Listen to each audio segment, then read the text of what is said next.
This time, it is 5:01. We're going on into closed session. On your way through, you need to go out the back door to the food truck. That's our new food truck that you're meeting when we're talking about. So we figured we'd let y'all do the first. Well, fine.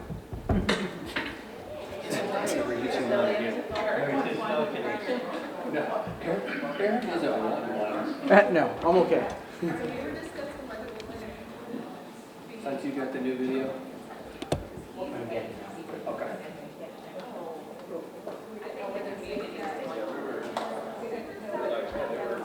Good evening, everyone. Thank you for being here. It is 6:30, and we are coming out of closed session and into open session.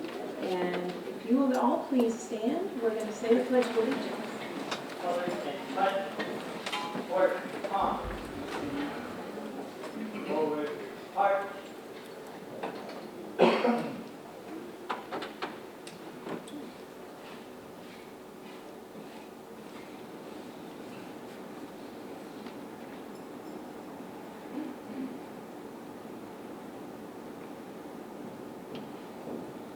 Colors. All. Present. Colors. Pledge allegiance to the flag of the United States of America and to the republic for which it stands, one nation, under God, indivisible, with liberty and justice for all.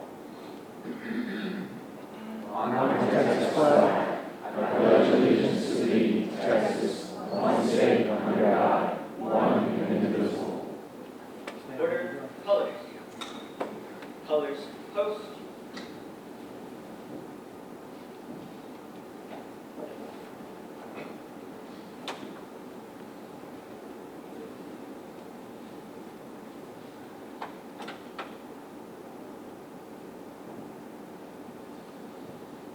Colors turn.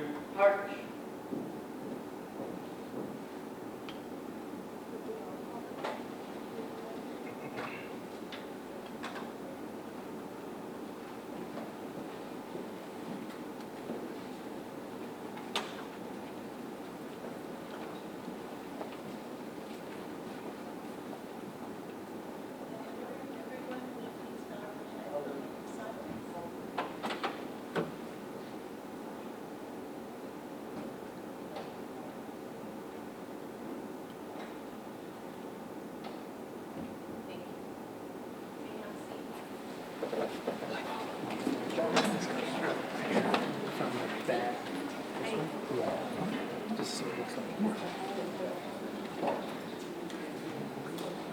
Hello, Mr. Benway. Are you ready to start the fun of the evening? Yes, ma'am, we are. Madam President, Dr. Price, Board of Trustees, our esteemed guests, thank you very much for joining us tonight. And I say this every month, but it's true. This is my favorite part of our board meetings, where we get to honor our tremendous students and staff with our commendations. We have over 100 students and staff total that we're commending tonight, so we're very proud. Let's welcome up our first commendees. We can have our board and Dr. Price come on down to the front, please, as well. I made the mistake, we need to approve our agenda first. Okay, so you guys come on up, and I'll take a motion to approve the agenda. Second. I have a motion on a second. All those in favor, please say aye. Aye. Any opposed, please say nay. Motion passes. Thank you very much. Sorry about that, y'all. We are going to come on down. I always want to get to the best time. So. Thank you for passing the motion so we could do commendations tonight. Our first commendation are the College Board National Recognition students from Bernie and Champion High School. Let's give them a round of applause.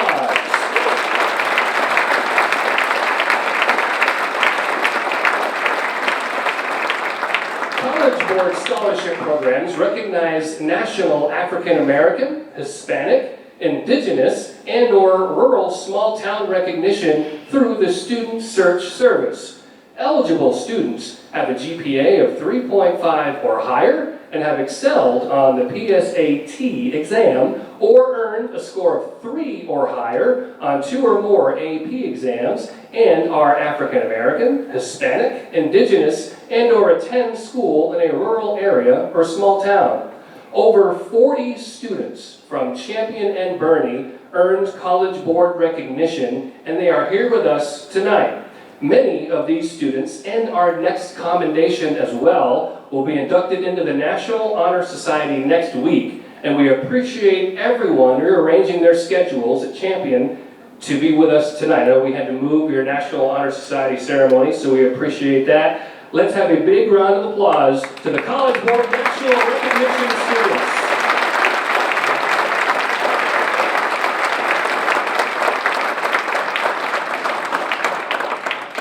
And now we'll get set up for our photo with our board members, and Dr. Price, please.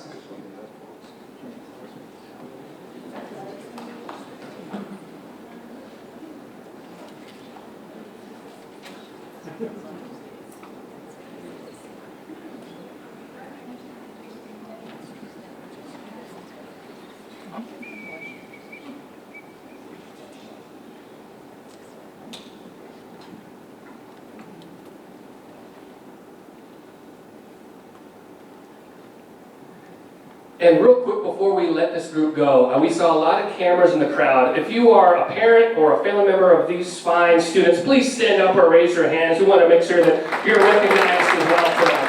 Thank you very much for being here.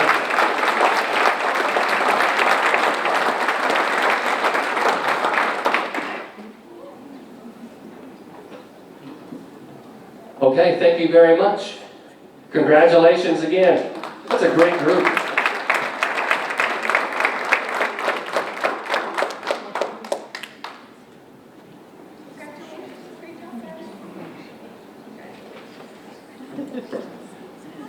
And our next commendation are students from the 2022 National Merit Scholarship Program at Bernie and Champion High School. Please give them a hand.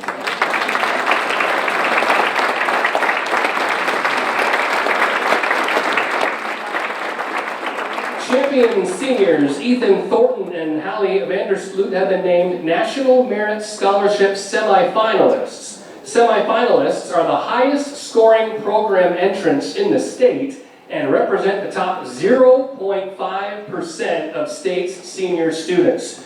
Ethan and Hallie have completed an application to be considered for National Merit Finalists, which will be announced in February of 2022.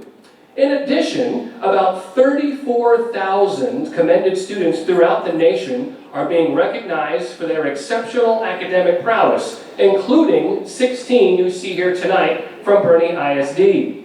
Commended students placed among the top 50,000 students who entered the 2022 competition by taking the 2020 preliminary SAT or National Merit Scholarship qualifying test.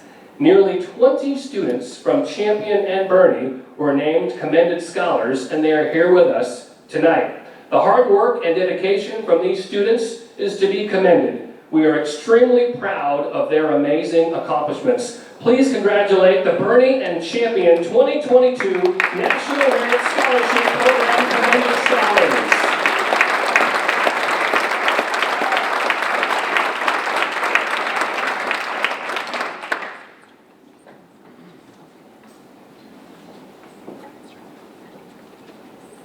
And while we're setting up our photo, can our parents or our guardians of these fine students please either stand or raise your hands? We want to make sure we mention you tonight. Thank you very much for being here and for your support.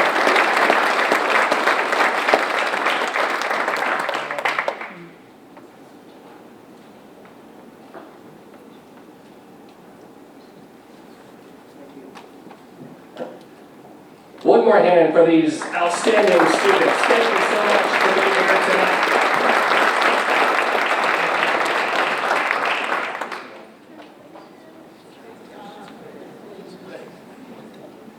Our next commendation is Bernie High School volleyball player Madison Jones. Please give Madison a hand.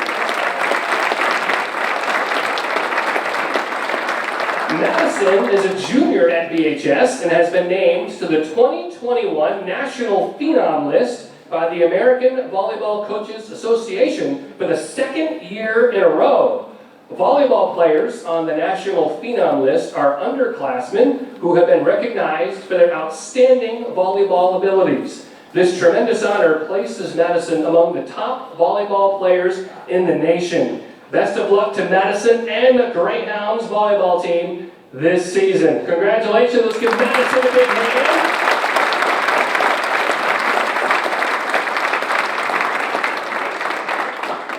And Madison's family, are you here tonight? Can we have you stand and raise your hands? Thank you very much for coming. We appreciate you being here.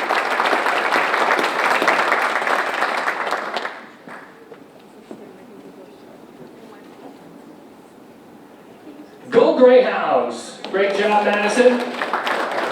Go Chargers as well. I had to say that too. Our next commendation is the Bernie ISD Human Resources Department. Please make your way up and give them a big round of applause.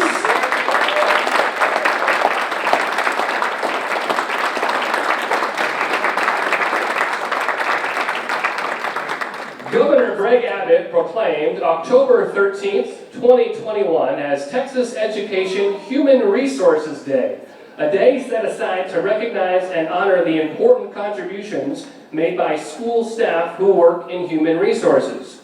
Human resources staff work hard each day to make sure our schools are staffed with high-quality employees and that those employees have a good work environment. Our HR department, led by Chief Human Resources Officer Dr. Elaine Howard, truly goes above and beyond, not only for our staff, but for our students and parents as well. During the COVID-19 pandemic, our HR department has worked tirelessly to lead the charge with updating protocols, providing testing, sending notifications, answering thousands of parent and staff questions, and much more. We would not be here today without these fine folks in HR. From the bottom of our hearts, thank you very much.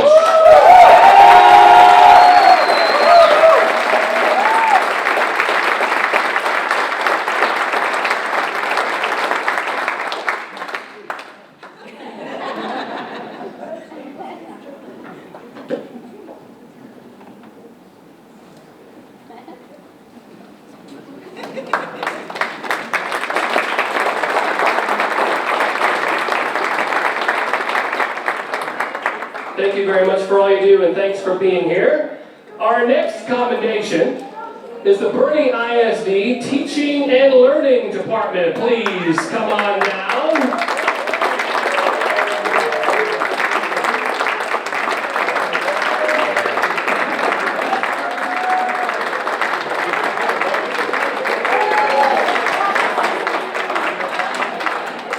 Led by Chief Instructional Officer Larissa Flores, Teaching and Learning has 15 separate departments with over 20 staff members.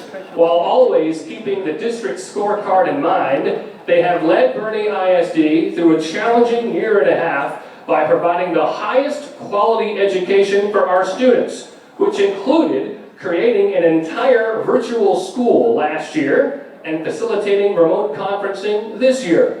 Thanks to the efforts of these hard-working and talented educators, our students are successful and have performed better than students in surrounding districts. The Teaching and Learning Department has done an outstanding job and continues to lead our district to new academic heights thanks to their skill and innovation. They have put in tremendously long hours to ensure our students continue to shine and earn statewide recognition. Congratulations and thank you to our Teaching and Learning Department.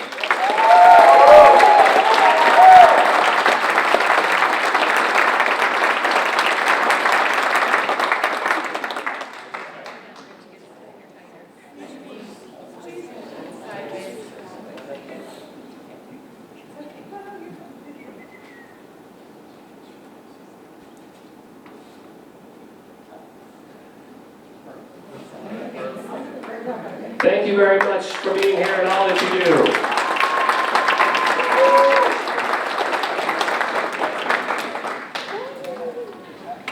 Our final commendation tonight, unfortunately, these two students could not be here, but we wanted to invite up Bernie High School Principal Shane Wilson and our Athletic Director, Coach Stan Leach, to accept this award on their behalf.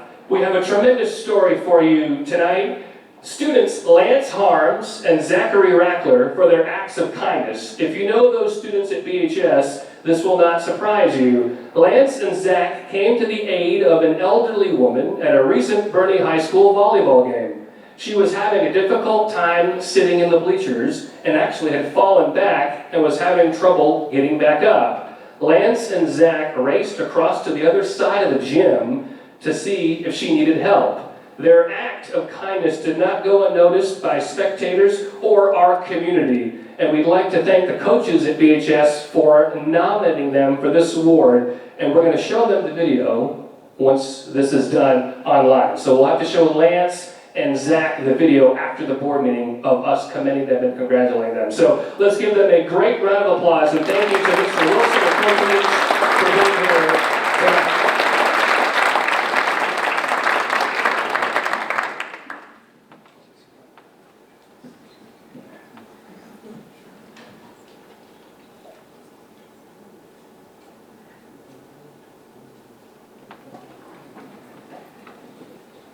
Thank you very much, Madam President, Dr. Price, and the board. That concludes our commendation ceremony. Can we have one more round of applause for all the folks that were commended tonight?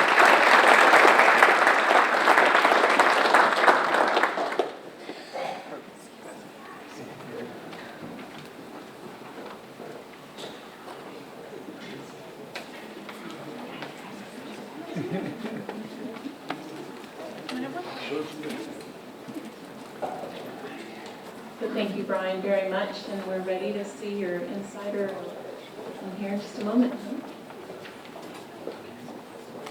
The Bernie Insider.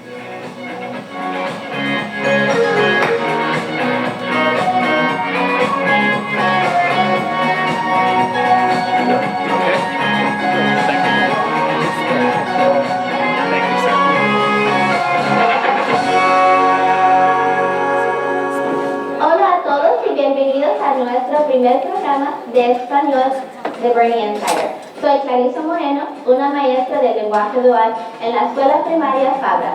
El modelo dual que usamos en Bernie ISD es un modelo de programa de aprendizaje en 2 idiomas para ayudar a los estudiantes a ser bilingües y a leer y escribir en español. El programa de lenguaje dual comienza en kinder y continúa hasta el 5º grado y se ofrece en 4 escuelas primarias de Bernie ISD: Fabra, Carrington, Herb y Kendall. Los alumnos de kinder comienzan con un 900% de su instrucción en español y con un 10% en inglés. La instrucción en inglés de los estudiantes aumenta a medida que avanzan de grado. Yo gusta aprender en español y los lenguajes. Los alumnos de 4º y 5º grado reciben la mitad de su instrucción en inglés y la otra mitad en español para mantener ambos idiomas. Los estudiantes están entusiasmados por participar en el programa de lenguaje dual. Aprender a hacer tareas, haciendo cosas en centros. Las clases de lenguaje dual en Bernie ISD están compuestas por aproximadamente la mitad de estudiantes que hablan español como su primer idioma y la mitad de estudiantes que hablan inglés como su primer idioma.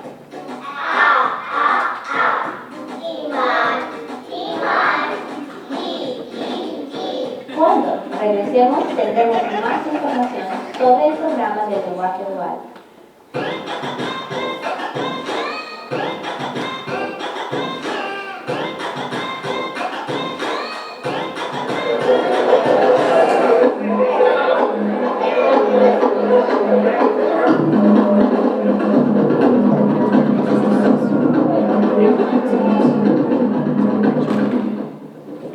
Hi, my name is Ella Meyer and I'm with the Bernie Insider, giving you the most current events from Bernie High School. Today we're interviewing Ashley Frost, one of the first female drum captains and the only individual to ever play the drums blindfolded at Bernie High School. Let's hear it from Ashley herself and her achievements that she's had within the band. Hi, my name is Ashley Frost. My position in the band is the Bernie High School drum captain. My passion for drumming started when I was about 8 years old, and I saw my mom play at her first gig, and I thought it was really cool that I didn't see any other female drummers. And then it grew when I saw my sister play at her homecoming, which was about her sophomore year, and the drumline came and played for the student section, and that's when I was like, oh yeah, I want to do that. I've been drumming for about 6 years now. It started in middle school, and it just grew ever since. Throughout my high school career, the greatest accomplishment has definitely been watching the other drumline members grow, because if it's just me, that's only my progress that I see, but that I can help other people grow in their own accomplishments and get to where I am, it's one of the greatest gifts I can be given. Later in life, I don't plan on doing drumming for a career, but I do plan on keeping it close in my life, whether it's doing small gigs with family or at my church. In the band hall, on the field, and off the field, Ashley Frost is an example of a great Greyhound. And us at Bernie High School, we are so excited to see where her future leads and what legacy she will leave behind.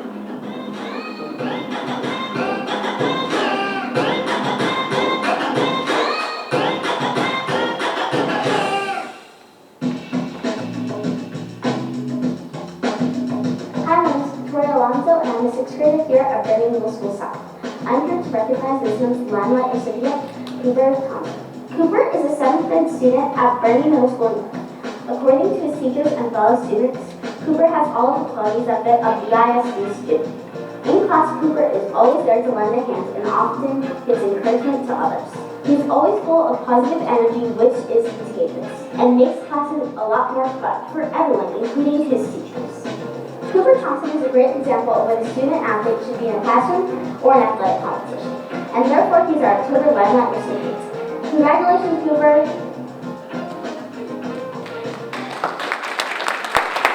El programa de estudio de lenguaje dual es el mismo que el de los programas de solo inglés, con la excepción de la gramática en español.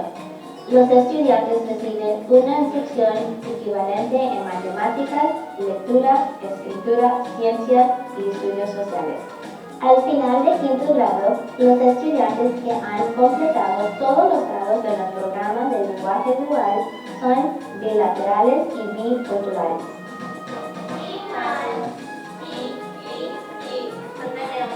El proceso de inscripción con el programa de lenguaje dual comienza en la inscripción de kinder cada año.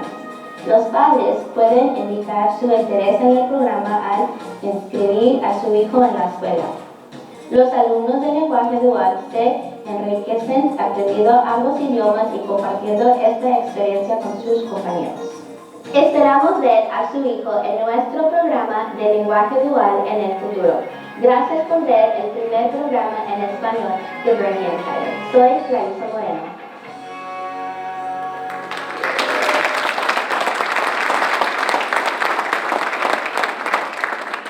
Madam President, Dr. Price, Board of Trustees, we're extremely proud of that video for multiple reasons. One, it's the first ever Spanish language episode of the Bernie Insider. Thank you to Miss Clarissa Moreno. Could you please come on up? She's Fabra Elementary. She's also the reigning Teacher of the Year at Fabra.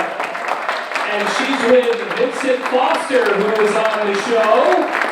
Great job, Vincent. And Ms. Moreno did a great job hosting the show. We thank you very much. So we're proud of that portion of it. We're proud, Mr. Wilson, of the BHS students for producing the first ever student section. Next month, the champion students will produce the student section. So we're going to rotate between those two AV departments. We're also proud of Cooper Thompson. Cooper, please come on up for the Limelight recipient from Bernie Middle School North. Liz Acevedo. Is Liz still here? She's our English language coordinator. Let's give Liz a hand anyway, because she helps with the Bernie Insider. So we're extremely proud to have a lot of our students involved. And Madam President, board members, if we have any questions for our students and for Ms. Moreno, the floor is theirs.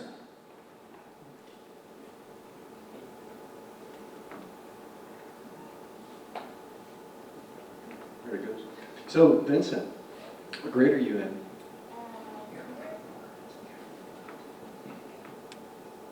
Kinder. Kinder, so it's first year. How do you like the program? Good. You gonna stick with it? Yes. Good.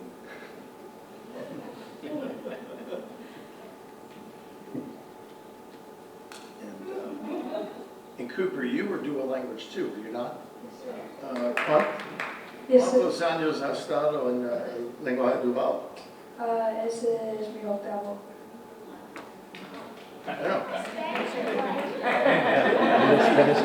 You give away some trade secrets or something?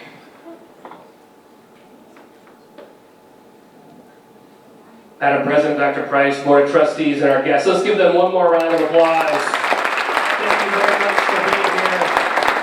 Can we get a photo real quick, Mr. Armenta? Can we get a photo real quick of these three for the Bernie Insider?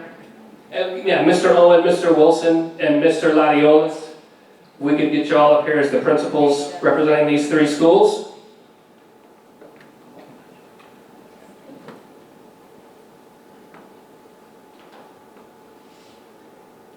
And can we have the parents of Cooper and Vincent please stand too tonight, and thank you very much for coming and for your support. Thank you for being here. Madam President, I yield the floor to you. Thank you very much. Congratulations, everybody. Next on our agenda is considering any action regarding items discussed in closed session. We have none. So next is visitor comments. I see that we have 3 individuals who have signed up to provide comments. Let me read quickly our rules. The board encourages comments about the district from citizens of the district or from district employees. Anyone wishing to speak, either as an individual or as a representative of a group, may do so at this time. The board asks that each participant's comments pertain to public education and be no longer than 3 minutes. The overall time limit for comments will be 30 minutes. Remember that the board may not discuss or act upon any issues that are not posted on our agenda.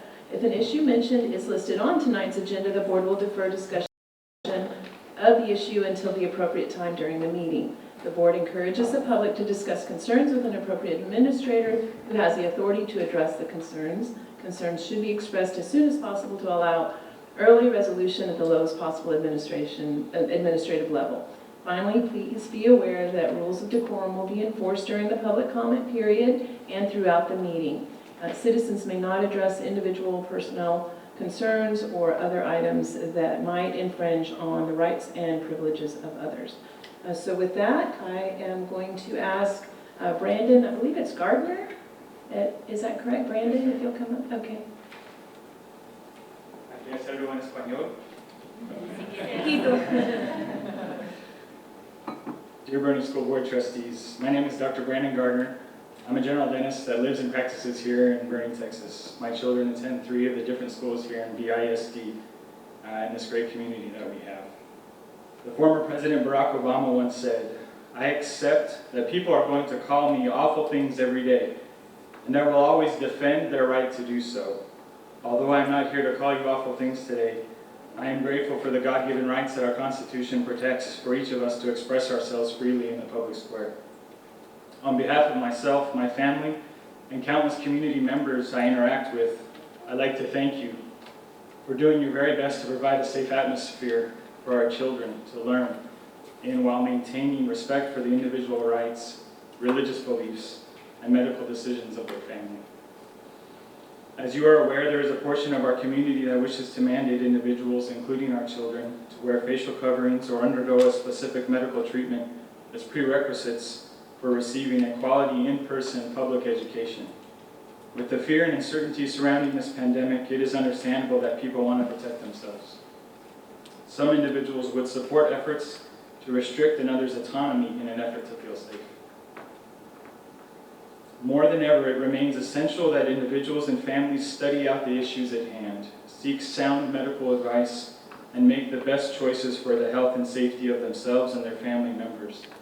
However, we must never lose sight of the fact that above all else, we must honor, respect, and defend the individual's right to choose, regardless of the collective belief or even our own individual beliefs concerning such. It is possible to be pro-mask pro-vaccination, and yet be anti-mandate. Safety is often a temporary state, and the methods by which we perceive it can be obtained are ever-changing. We should be cautious to give up freedoms for the sake of the greater good. Freedom is the greater good. Freedom for you, for me, for our children, for the lifelong citizen, and the most recently sworn-in patriot. Freedom can be permanent and enduring so long as we protect it and preserve it for future generations. Thank you again for your efforts to navigate this challenging time with care, concern, and respect for our children. Thank you. Next on the list is Susanna Hogan.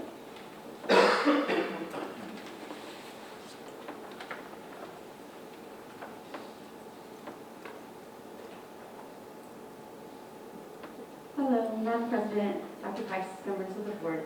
My name is Susanna, and I'm here again to speak on behalf of our LGBTQ youth. A gentleman in last month's school board meeting stated, and I quote, that suicide is a global epidemic. Sadly, a true statement. For once, I was grateful to hear it acknowledged rather than ignored. Many LGBTQ issues are ignored within our schools. For example, bullying, students being refused to use the restroom that align with their gender identity, pronouns not being acknowledged, and teachers not being able to live and teach as their authentic selves. These are just a few I'm choosing to name. Celebrate your students. Celebrate their differences. Choose to celebrate your staff's uniqueness. Don't just provide lip service. National Coming Out Day was celebrated at Main Plaza on Monday, October 11th by P. Flag Bernie, Kaleidoscope Hearts, and Touchstone Community Church. Our schools need to start acknowledging these days and celebrating and encouraging all of their students and staff, not just the ones they align with. The schools need to be a safe place. A safe and healthy child is usually a well-educated child, one who is going to excel in school. A parent also stated that safety and student health has nothing to do with our school administration, that it's not their responsibility. If this is the case, what are fire drills for? Active shooter drills, the school nurses, and our counselors' offices. Lastly, Thursday, the 21st, is Spirit Day for the LGBT community, which promotes anti-bullying. We will again be a safe and visible presence for our community. Please join us and refuse to be a child's first bully. Thank you. Thank you. Next on our list is Jerry Kyle. I don't have a planned speech, so I'm just going to kind of go from the hill. I'm a nurse, and I've been on the floor for COVID patients quite a bit. So I've had experience with the mask and non-masking. A lot of people don't really want to listen to facts about the mask, and I can give you a few facts, and I'm going to go with that, what I know about it. Of course, when we're at work, we have to wear a mask. It's protocol. That's just the way protocol is. But when you look at the facts about the mask, what you find is viruses. Viruses live, especially the COVID virus, between 0 and 60 microns. The masks, the level of, that it protects is 80 microns and above. That's not where COVID is at. So what we found is, for facts, children basically survived the COVID or the COVID-19, and I'm sorry, I'm a little nervous, so you'll have to forgive me. They basically survived COVID at a 99.9% rate. Adults, it's about 99.7%. So a lot of people are misunderstood about this. So I came only to tell you about what I've seen. I've been on the floor. I've seen people. I know what's going on. I don't know if your school nurses have. Probably not, because they've been in the school. I've been on the floor. I've seen it. I've lived it. People need to start getting facts and quit just going willy-nilly with what they think. Because the truth is out there if people will just dig. Masks aren't actually always the correct thing. They're not specifically the right thing to do. And I just wanted to bring that. I'm from Comal County, and I've spoke over there. And I wanted to bring that to you all's attention. because I actually have friends that work at one of your nursing homes here, and they've asked me to work there. And I work at the hospital, but still, I wanted to just bring that up. And that's basically all I want to say. Thank My you. speech isn't as eloquent as the doctor's was. Thank you.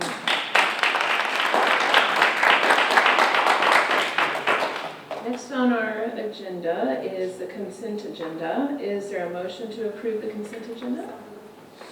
I have a motion and I have a second. Is there any discussion? The only thing I would like to say is, principals, thank you very much for all your hard work in putting together those plans. I see that you aligned it with the strategic plan of our student success, customer service, human capital, and fiscal responsibility, and the way in which that's been translated all the way down. So thank you. I know that takes a lot of time and teamwork, so we really appreciate all the work that went into those plans. So with that, any further discussion? All those in favor, please say aye. Aye. Opposed, please say nay. Motion passes. Let's see here.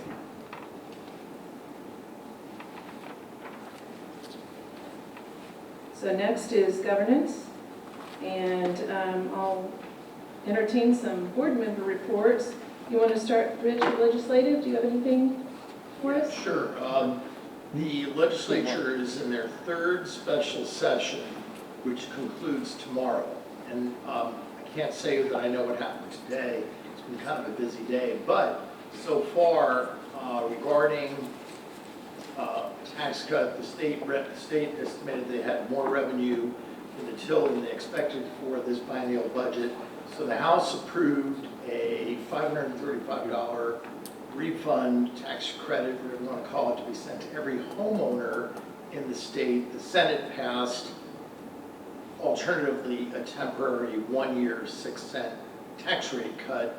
So it'll go to conference committee and they'll decide on what they want to do, and I assume they'll vote on that tomorrow.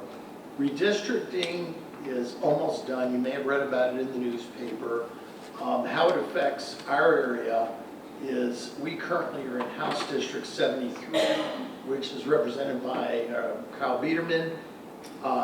That district is kind of being broken into two. House, because of the fast growth, House District 73 will be Comal County and the western part of Hayes, and I believe that's where Representative Biederman's going to run. And Bernie, Kendall County, along with Blanco County, Gillespie County, Burnett County, and a far western section of Travis will be House District 19.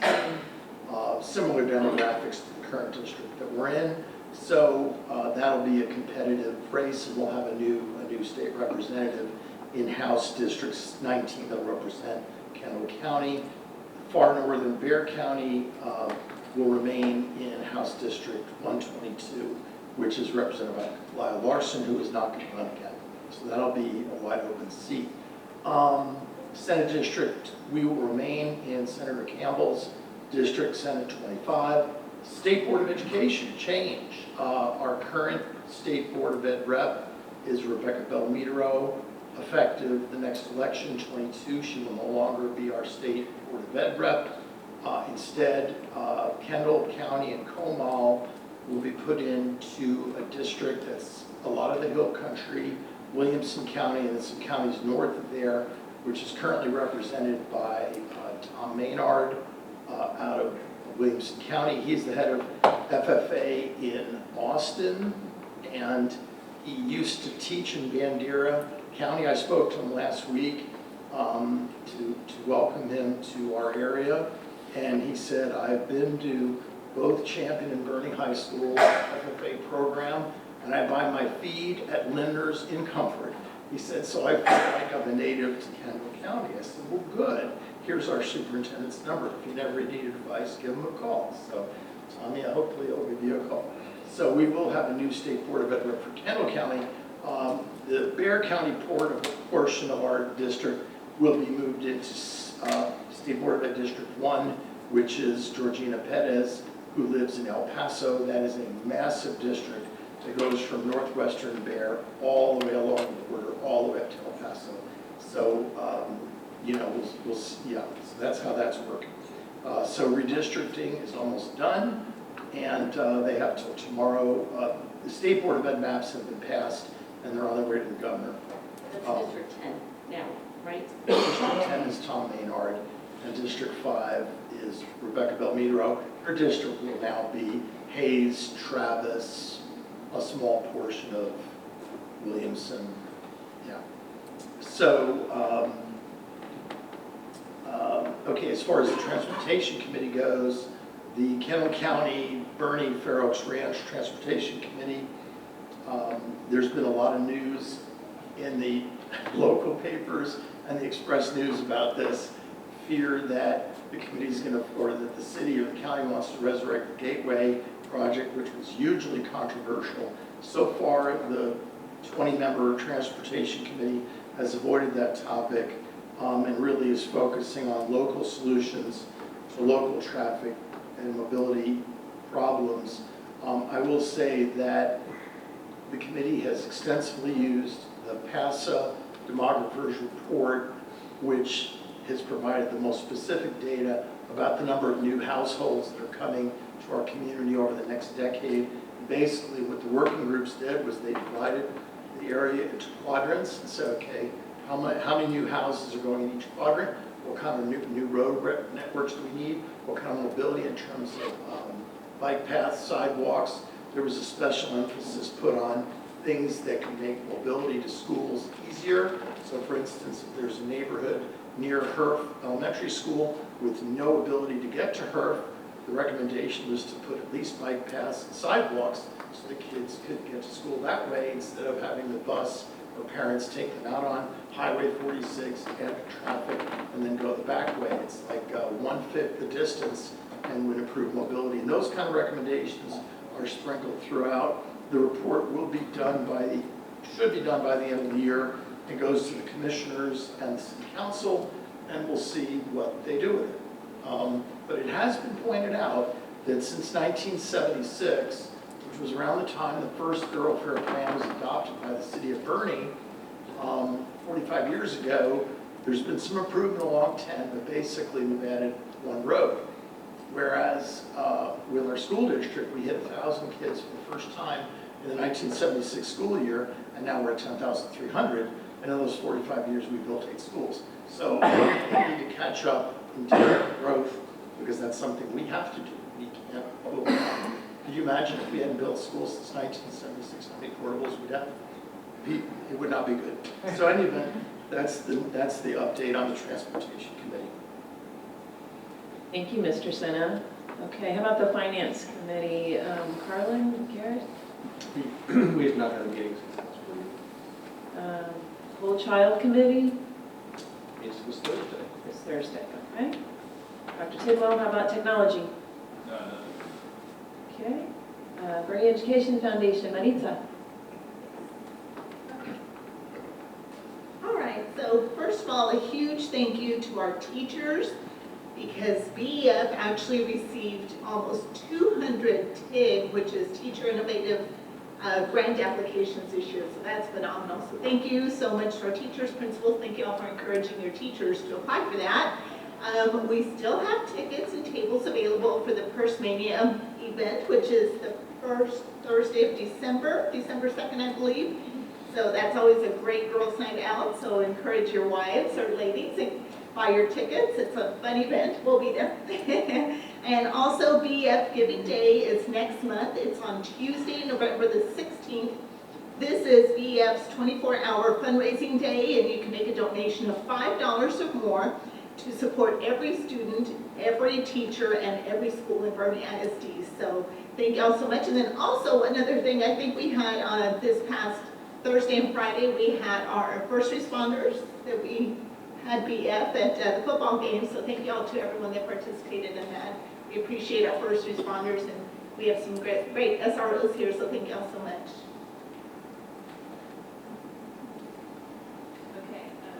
Okay. Thank you, Maritza. The Instructional Programs Committee, you want to go over that? Sure. Joe? Just quickly, we did have a meeting. I thought it was quite excellent, had some presentations, but the big thing that I very much appreciated that I think is very burning is we talked about wonderful ways to use existing space that we already have, teach in new and different ways, not getting into details of that, more of that will come out later. But also while doing that, effectively increase capacity at the schools we have now, which I think is a very fiscally responsible thing to do, to be able to teach better and also get some more life out of the building we've already built. So there'll be more to come as we get down the road on that, so I don't want to Thank you. very eloquent. About facilities committee. Maritza, Rich? We had a meeting last week. Henry, are you going to give an update on that, or? It was very good. They went over prospective designs for a new elementary school with how it would fit on the land that we're negotiating for. So that seemed like it was well done, as well as some other ideas for a potential expansion of capacity at the high school level. So there were some creative ideas shared. And that's it for now, I guess. Okay, how about our safety and security team? Not yet. Okay, and communications, Jessica?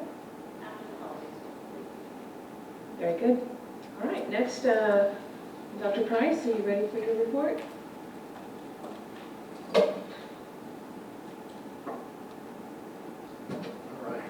First challenge, getting that to work. It's been a really good 10 weeks. We ended last week with the Hall of Honor induction over at Tapatia. Great ceremony. Always good to see people come back and we can celebrate them for their accomplishments in Bernie. We are continuing to grow. Today we are 10,333 students. And what's even more important, the ADA, the average daily attendance, is coming back to normal. We only had 9 students positive, or 9 people positive, students and staff total, this past week for COVID. So we see some normalcy, but we also are aware that we could see more spikes throughout the year. Also, to be aware, earlier when we had some of the dips in ADA, we do have some waivers that we'll be bringing to you at the end of the year. We have to pick our days wisely because we have 8 different days that we can choose, so we're going to pick our lowest days, and so that too should bring our ADA up. We went through. Bernie High School team tennis today advanced to regional quarterfinals, and Thursday they will be playing, and also champions getting ready to also advance in team tennis. Cross country, all 4 teams advanced to the next level, so it's very active.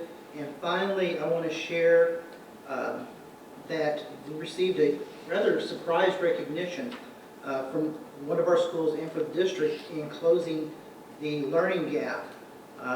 Did not even know this award existed. They reached out to us, this organization, and we were in the top 25 districts in Texas out of 1,100 districts for closing the proficiency gap and closing the Domain 3 gap for our emergent bilingual students. And Sal, the campus, is a finalist for this award, and first place award goes with a $1,500 prize, second $1,000, and third so $750. So one of the things we've been really working on and focusing on is that closing the gap. And when you compare us from 2019 to 2021, we've done pretty good.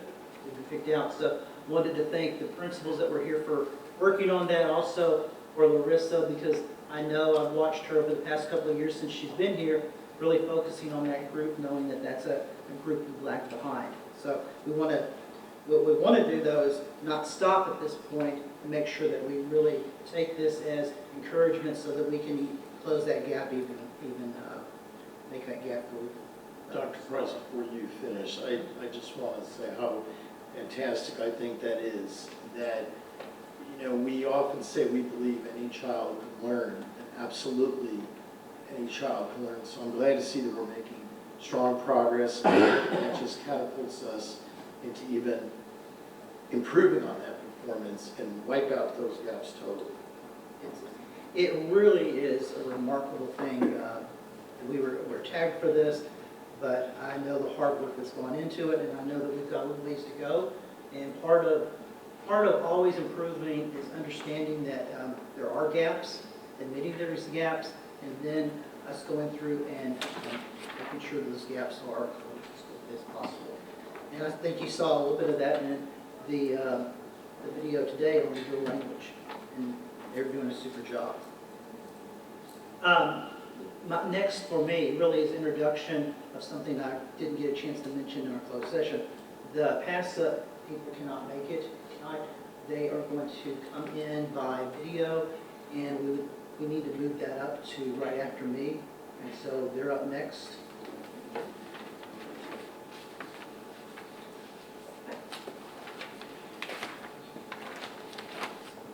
So, that being said, I'll turn this over to Ashley. Remember PASA, we've been using them for what, 2 years now? Yes, sir, that's correct. And I don't think anything that they're going to share with us tonight is a big surprise, except it just confirms we've got a lot of children coming towards us.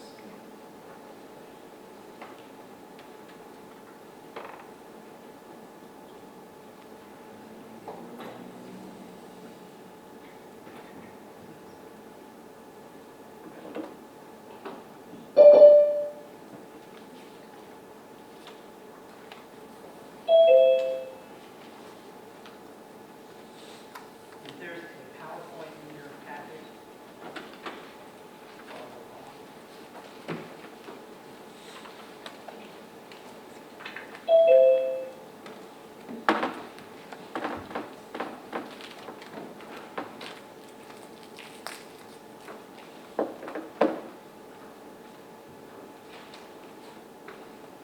Hi, Stacy. This is Ashley Stewart. Can you hear us? Yes, I can hear you. Wonderful. Thank you for being with us tonight. And Justin, we see you. Hopefully you all can see the majority of the board and Dr. Price. Yes, I can. Can you hear me? We can hear you both just fine. Great. Well, are you ready for us? Yes, ma'am. Okay. Well, first of all, I want to begin by apologizing that we're not there in person. We had a scheduling snafu, and the blame falls entirely on my shoulders. And so I take the blame, and I wish we could be there in person. But Justin is actually in Lubbock. He just finished another board meeting presentation just a few minutes ago. But anyway, we appreciate you hearing this over Zoom, and I will now turn over to Justin, and he will go through the first part of our presentation, and then I'll wrap up again at the end. Thank you. Can everyone see the slides? Yes, Justin, you might want to try putting it on presenters, or presentation. You're in editing mode right now. No, you're ready. Better? Yes, sir, that's perfect. Okay, great. Well, without further ado, I'm going to get started. This first slide here that I have on the screen, I've had to show to every single district over the last, say, 12 months or so. It looks the exact same on all of your slides. The difference is just the numbers. And so we have to keep talking about the effect the pandemic has had on enrollment, because it's not over. We, a few months ago, were hoping it would be over, but of course it didn't really end, but it's getting better. And what we still estimate that there could be anywhere between 275 to upwards of 400 students that haven't enrolled in Berkeley. And I'll get a little more into that in a minute. So all of our projections account for some of this. Not all of these students will come back. That's the harder question to answer. But there was also at this exact same time a housing acceleration occurring, mostly due to the low mortgage rates and a lot of other factors. In the last 2 years, since our last study, there have been 200, just about 200 houses built and occupied over what we estimated 2 years ago. And that actually is a very low number. A lot of our districts have seen 40 to 50% increases. It all depended on where lots were available to build on. And there weren't as many brand new sections for developers and builders to build on in Bernie as there were in other areas where development is a little less strict, to be honest. So that's what we're dealing with and what we've had to kind of push through. My first couple of slides are just some general San Antonio school district enrollment slides. This first one shows Bernie up there in the Northwest with, this is last year's total enrollment, not this year, but looking at 9,600. And so we know you're already up to, I believe it's over 10,300 today. So you're still climbing up there to be one of those larger districts in the metro area. When we look at the last 5 years, though, you're number 2. So you've had 1,715 new students enroll since 2015. The only district that's above you is your neighbor, Comal. So it's a big feat to be number 2 in a major metro area. But we expect that to continue. When you look at it percentage-wise, you're up 21% in those 5 years. So all of this data is in chapter 1 of the report, a lot of this intro data. So the report is going to be, I believe, sent to you very soon. You may already have it electronically.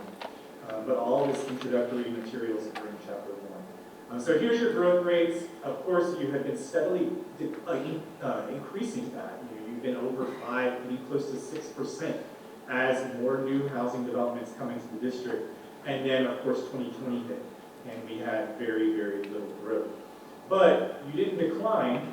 You still ticked up slightly. The state as a whole went down 2.2% in 2020.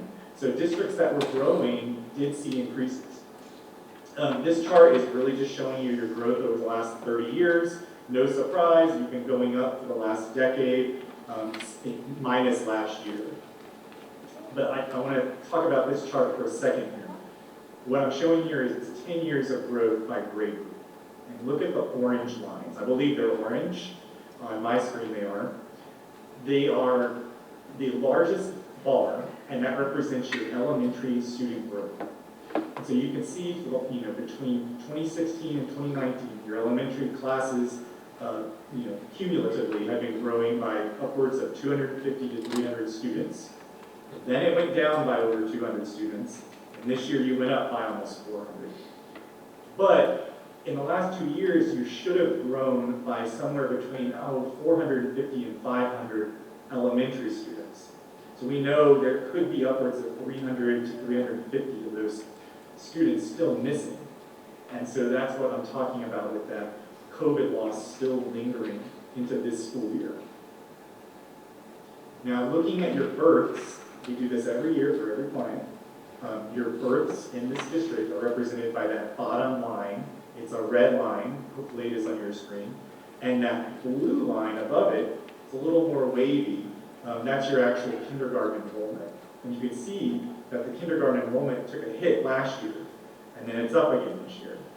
But the trend is that your kindergartners are increasing. The gap between the births, the actual births in the district, and the actual kindergartners is getting wider. And that does not surprise me. That happens in growing school districts where there's a lot more new housing coming in every single year. That means you're getting more families moving in with younger children, and those children are then pushing into kindergarten. So your kindergarten is increasing.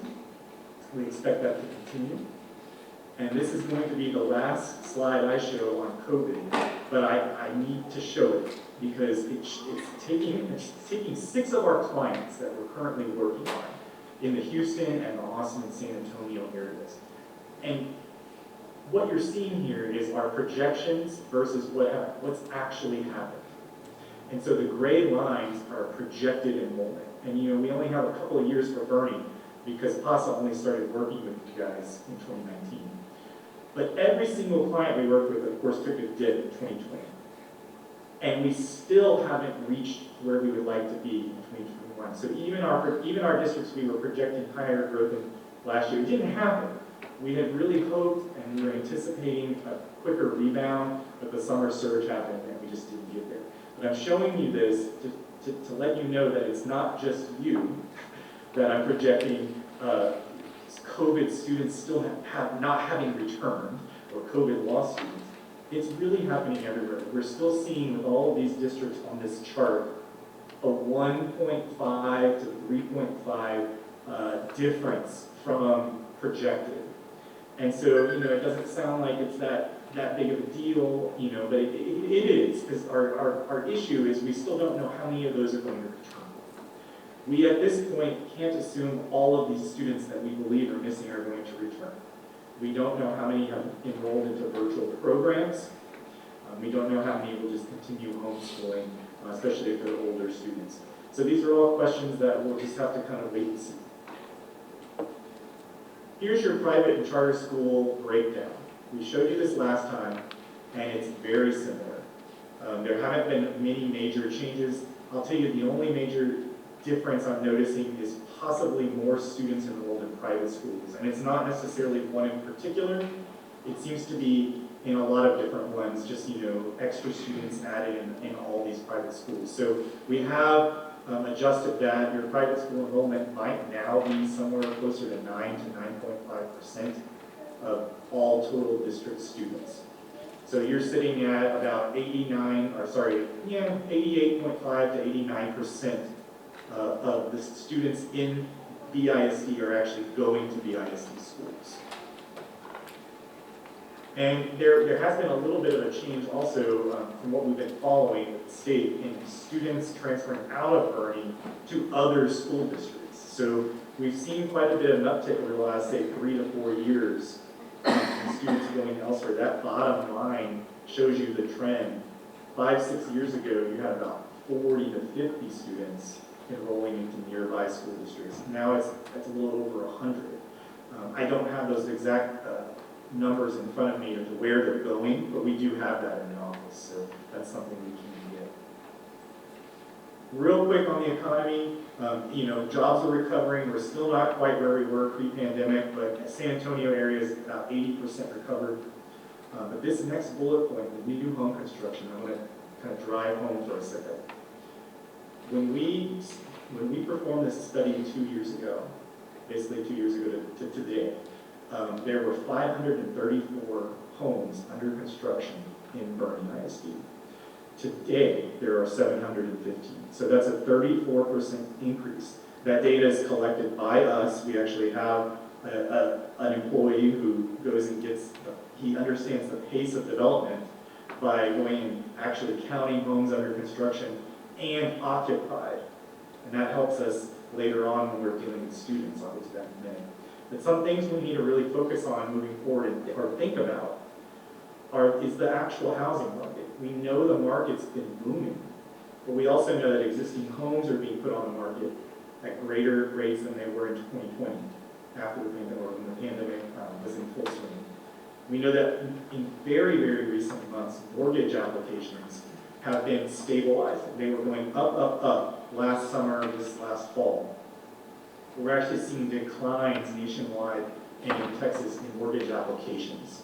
So that's telling us a lot of folks are kind of now starting to not look into buying new homes. It's still a great market, but it's not rising as fast as it was a year ago. And values continue to rise. So that could be pricing a lot of folks out of the market as well. But we can't forget that you are geographically positioned as a suburban San Antonio district.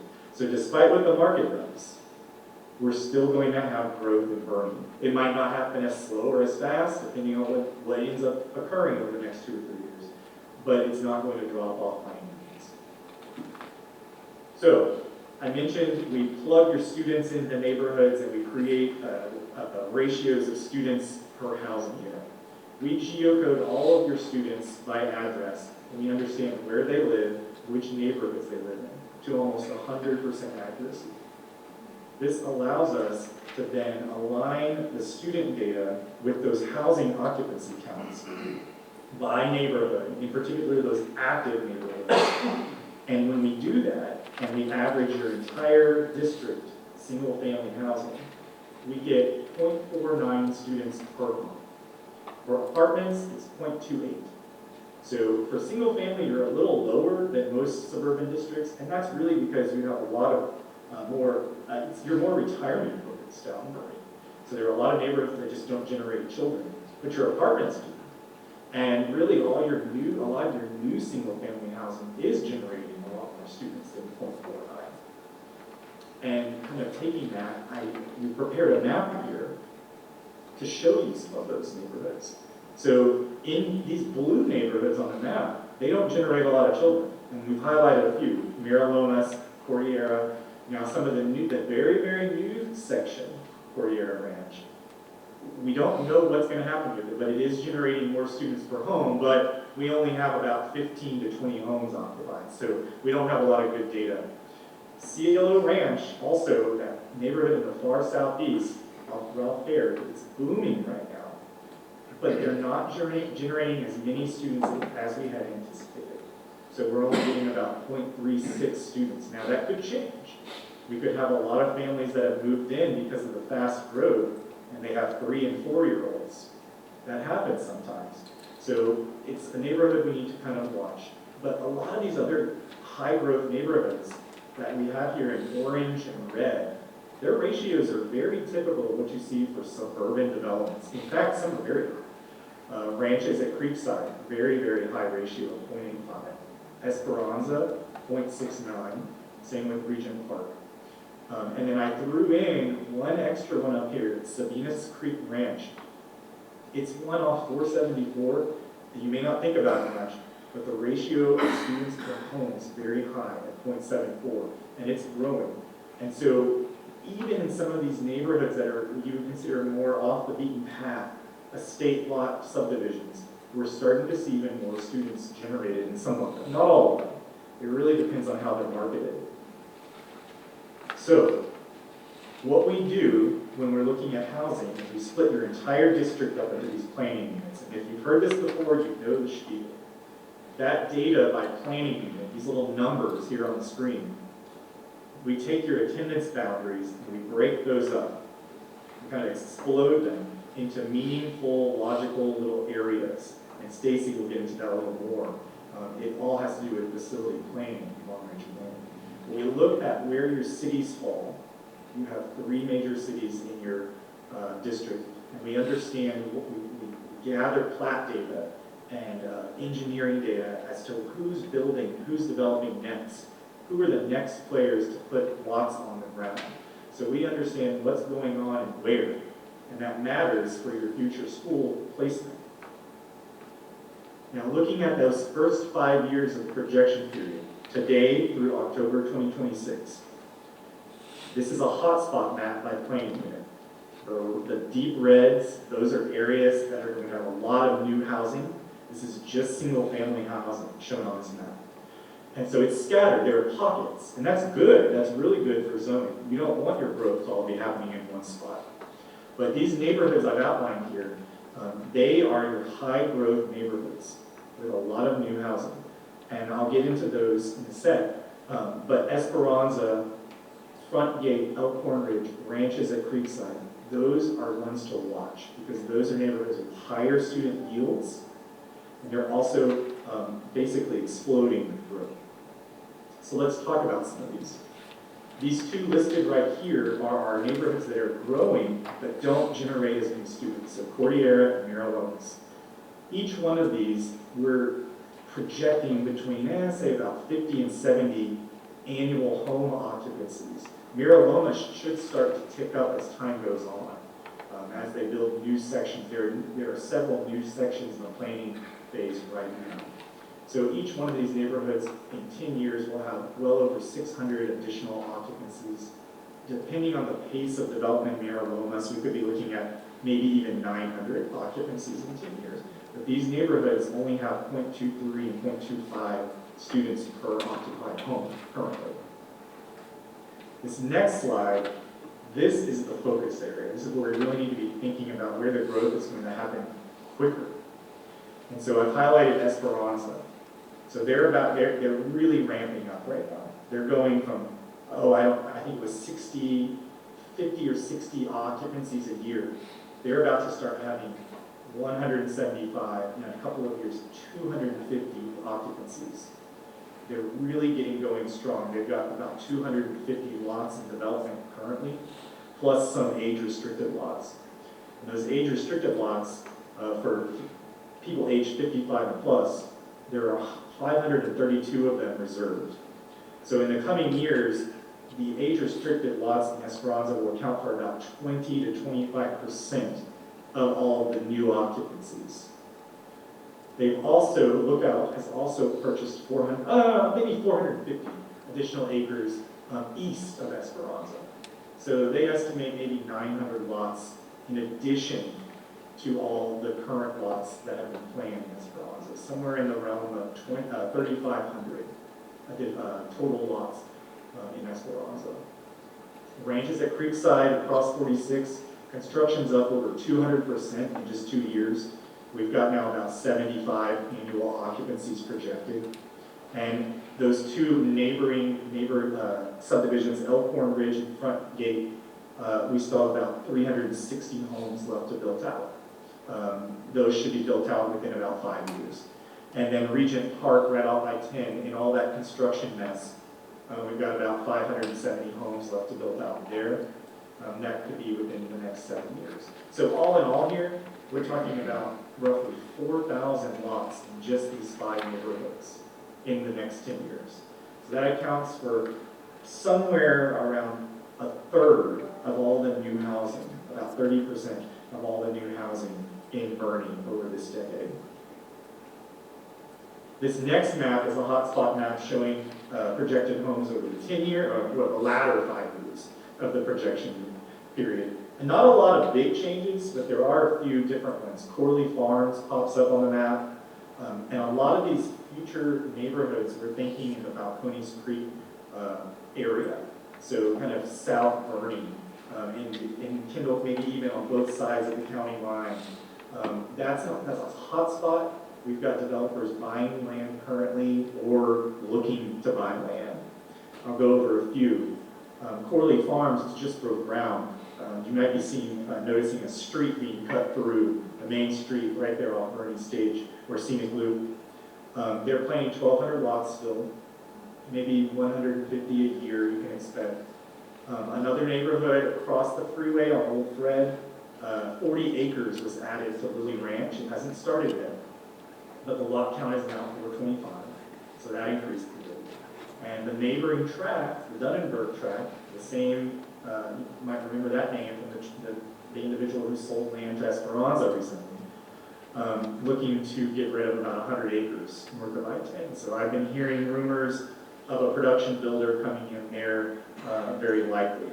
So you're starting to see these tracts sell around Balcones Creek. Meritage Homes bought 65 acres very, very recently, south of I-10, a little west of the airport over there. So that could be about 230 lots as well, right off Bernie Stage. So a couple of long-term growth areas here I want everyone to kind of just think about. We sure have the Frederick Creek area, where Frederick Creek is I-10, so kind of southwest Bernie. We've got an apartment property being planned for about 200 units. Bluffview, Spencer Ranch should get going here. The final plat is likely in the next 6 months or so, right off 46. There are some tracts nearby that have interest. One of them is the Wind tract right off I-10. These developments I just mentioned kind of surround it. And we know that Kendall West Utilities does have a lot of connections available for this area, so we have to really keep watching it. Land could sell off and quickly start developing over the 10 years. We just don't know quite when or which ones, but we've projected for something to happen. And then, of course, on the east side of the district, the 46 corridor, we know the Lookout Group is looking to build George's Ranch within the next couple of years. You'll start seeing that get going. There's a water line that will be extended from Bernie, which in time could actually cause even more development on neighboring tracts, yet to be seen, but it could.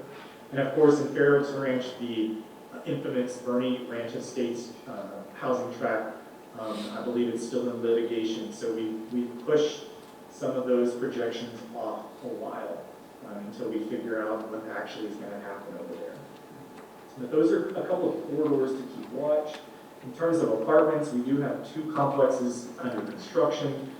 One in North Bernie called Garden Creek with about 70 units, and then another one near Herb, 288 units astride of Bernie. So about 20% or so of the entire housing projections, all of the housing units are projected to be apartments over the 10-year, but it's really going to pick up as time goes on. In the first 5 years or so, it's not as many projected.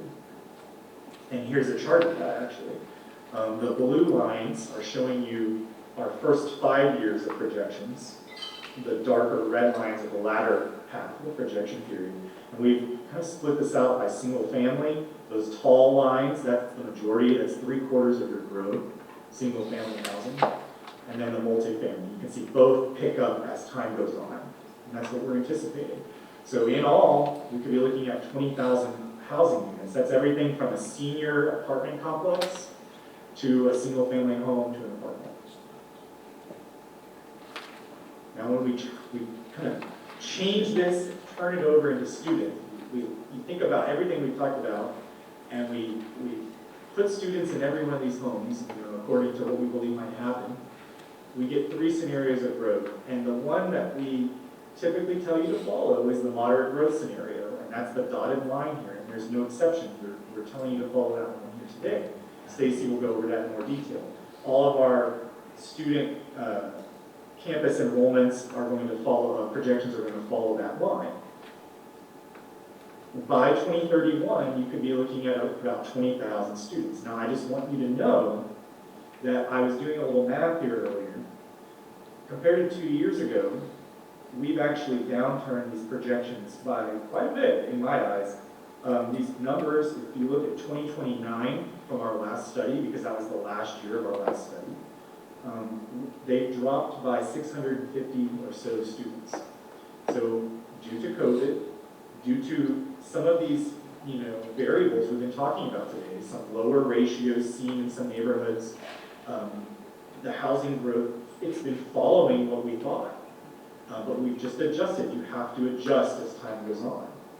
Depending on how many students ultimately return from COVID could be a big factor, especially in the short-term projections. So we're thinking by 2031, that's a long way out, you could top 20,000.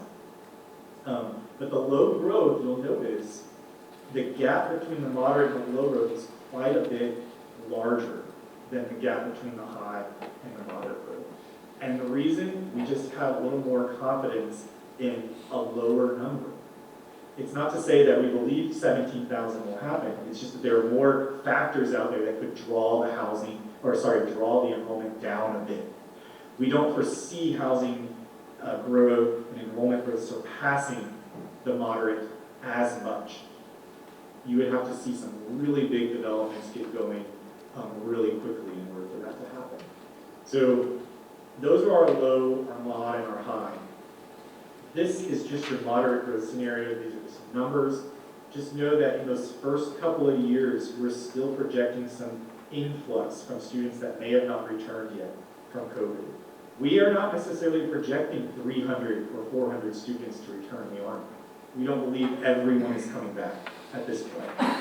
It's really tough to say how many, but we've definitely pinned down maybe a half or so, 50 to 60% return of who we think is actually still missing. And most of that is in your elementary and middle school grades, of course. That's who we saw leave everywhere or not enrolled.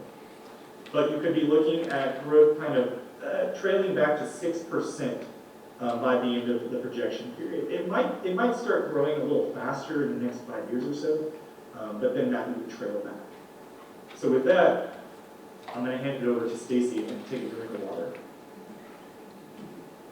Thank you, Justin. Can you unshare your screen, please?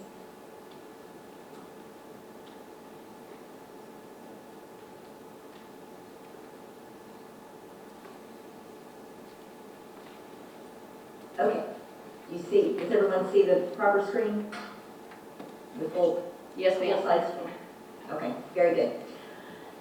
So, we're now going to talk about where in the district those students are projected to reside. And a lot of it has to do with the housing that Justin just talked to you about, but there are other factors as well. So this hotspot map looks a lot like the maps that you've seen just now for housing. And so I won't belabor this point, but I do want to point out that each of these dark red planning units represents growth of over 200 elementary students over the next 10 years. So that gives you a sense of the magnitude of where these students are projected to grow. But the more important question is, what schools will these impact? Where is this growth going to where are these kids going to show up at school?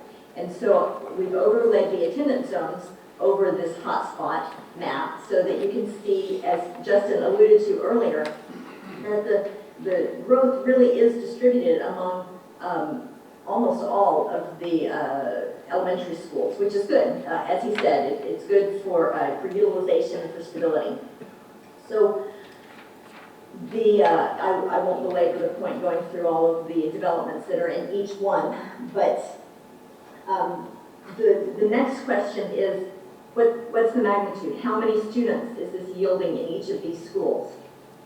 So again, these are the attendance zone boundaries, and we see that the highest long-term growth is projected to occur in Kendall Elementary, with almost 1,700 students projected by the end of this projection period, followed by Van Rob and Herf with about 1,300 or 1,400 students at the end of the 10 years. So just think of this in terms of schools. If each of the schools has a capacity for 900 or 1,000 students, then Kendall is about, the attendance zone represented there in pink, that is the current Kendall attendance zone, is projected to have about 1.7 elementary students worth of students in 10 years. Van Rob will be about 1.5, and Herb about 1.5, and Faber about 1 1/3. So that gives you a sense of where we're headed as far as needing additional elementary capacity, but it's not all happening at the same time, and it's not all happening immediately. So the next slide shows year by year where those numbers, how they compare to capacity. This is the same numbers you just saw on the last map, but it shows every year. So first of all, I need to remind you that these are projected resident students, not necessarily projected enrollment. In Bernie, it's not that different because you don't have as many intra-district transfers, but that far right column shows you the net number of students that are transferring into a different school from within Bernie ISD. So if you don't recognize your current enrollment at your favorite elementary school on the left, it's because those represent resident students, and you need to add in plus or minus the net transfers on the far right.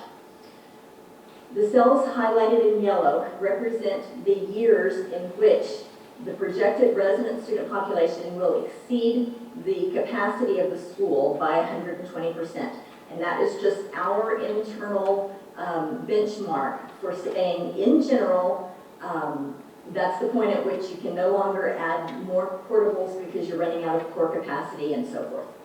And so that's a very local decision, and it's very specific to all of the other factors that go into deciding when too crowded is too crowded. But just so that we can have a consistent benchmark for our recommendations, we use the 120% capacity. So you can see that in 2025, fall of 25, Van Rob is projected to exceed that 120% capacity, and Kendall is right behind it. Both of those schools are projected to have over 1,100 students living there in the fall of 2025.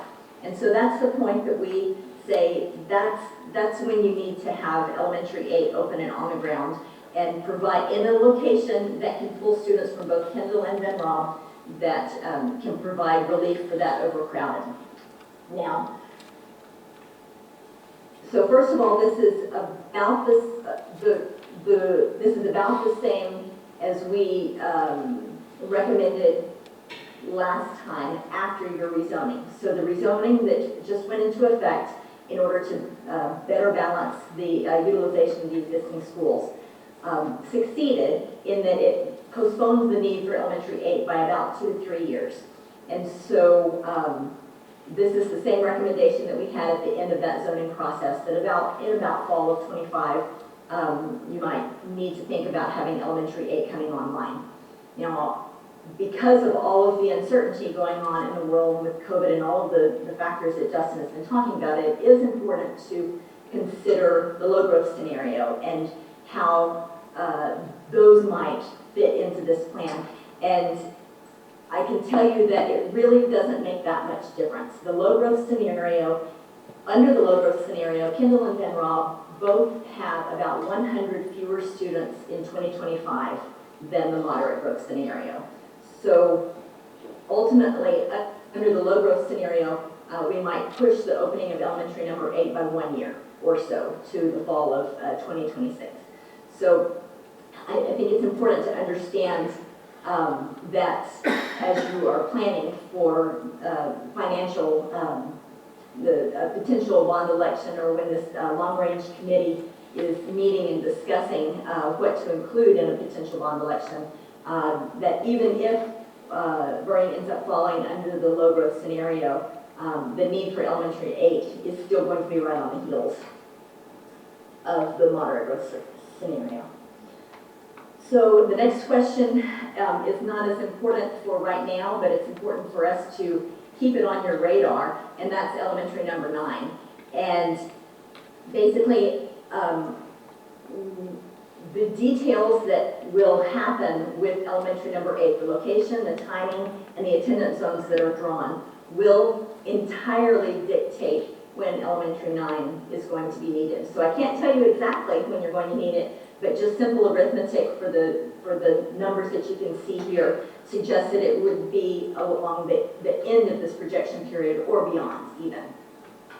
So again, that's not anything for immediate consideration, but just to stay on the radar. So at the middle school level, again, we have the projections of resident students by attendance zone. Of course, Bernie South is the winner as far as 10 years out, with over 2,100 resident students projected, followed by Bernie North with about 1,700 students, and Ben Boss with about 1,400 students in 10 years. Again, we look year by year, and we have about the same recommendation as we did last 2 years ago, in that in the latter years of this projection period, there is going to be some need for middle school capacity in order to relieve both North and South. And what that capacity looks like and when that comes into effect is going to be a very locally determined decision.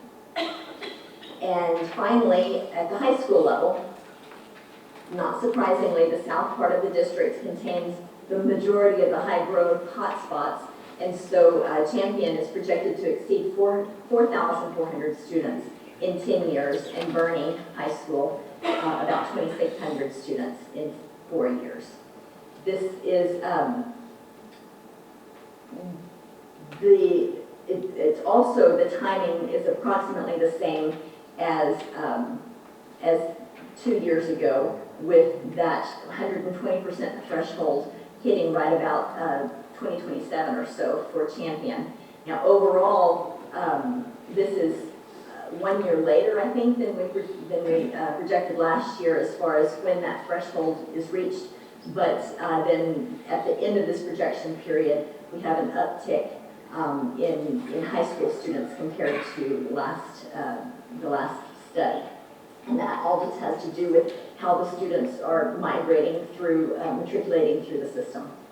And so, to summarize, as this committee, long-range planning committee, is forming and beginning to consider what might be needed for a potential bond election, it's our recommendation that capacity at the elementary school level in the form of elementary number 8 can be utilized by about fall of 25. Middle school capacity of some sort, whatever is decided by the committee, could be used towards the end of the projection period, as well as high school capacity as well. And especially at the high school level, that is the most local decision ever, that the community needs to have input about what that capacity is going to look like at the high school level and what's best for the Bernie students and community. So with that, I will take any questions, and Justin will also.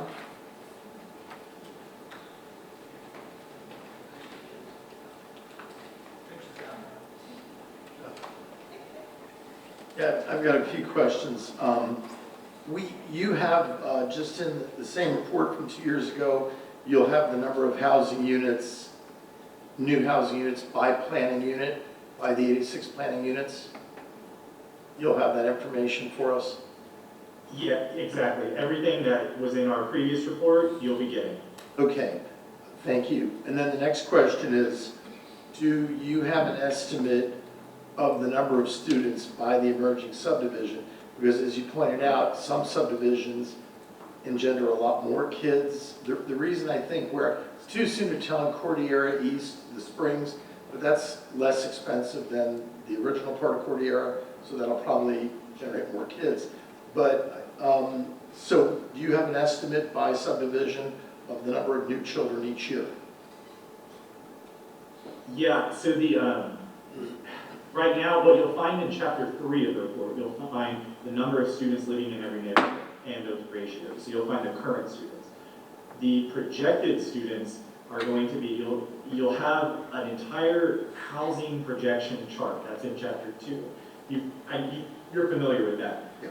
That is where you can actually see how many homes we project every single year. And we actually have a ratio down there. Those numbers are, if you actually multiply the number of the housing by that ratio, that's essentially what you're going to get for students in homes. It's just that it doesn't always end up being that way, because we also have to account for students moving in or students who existed, trends. And so the actual neighborhood projections, we tend to have those in what we call our planning units. So we have individual enrollment by, is it grade group, Stacy? Yes. Enrollment by grade group by planning unit. And most of the planning units are individual neighborhoods or sections of them, if you will. Okay, all right. It kind of surprised me, Cielo Ranch, I mean, that subdivision on 3351 near Fair Oaks Elementary has exploded. In less than, in about 3.5 years, that subdivision of 500 homes went from being sold by the owner to a developer, and now they have almost 500 homes built. And so I was just surprised at the 0.36 that it's so low, because the price point of that subdivision is low compared to the rest of the district. I almost wonder if there's a lot of pre-K kids in that subdivision. So it is interesting, and I'll tell you this, I had the exact same conversation 2 hours ago here at Friendship House. Their highest growth neighborhood is also a little bit of a lower price point. And it's the same situation where there's a lower ratio being seen. And we've seen this everywhere over the last couple of years. Every district I've been working with, a lot of these high growth neighborhoods pumping out the houses aren't generating as many students. There are several factors most likely happening. There's never just one. There's always about 3 or 4 layers to uncover. But one of them could be that there are a lot of younger children in lower price point homes. That happens. So you might have more 1-year-olds, maybe even students that aren't born yet, maybe some pre-K kids. You also might have folks not putting their children in school yet. Maybe they moved in as a first grader, or maybe they're still up. We decided not to enroll them. But those are a lot of different factors that can happen. So it is a little surprising, but also at the same time, we see this often. And sometimes you don't know what's going to happen until you start looking at the numbers, until you start actually getting people living there. Well, it's good to know that there's a rationale for that. Also, on slide 36, Stacy, where you talked about resident students, you've got the total for current students, that's the actual number of students, elementary level, high school level, et cetera. But then you've got future numbers for on slide 36 for future resident students. Now, are we to assume that that includes private school, homeschool, other public school, or is this your forecast for each of the individual elementary schools? Is the slide on the screen the one you're referring to? Yes, ma'am. Slide there? Yes. Okay.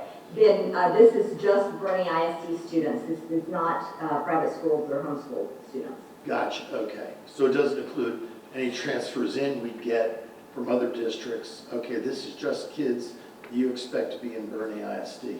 Okay. There are some transfers in from other districts that are enrolled in Bernie ISD, and yes, those are included. But these are students enrolled in Bernie ISD.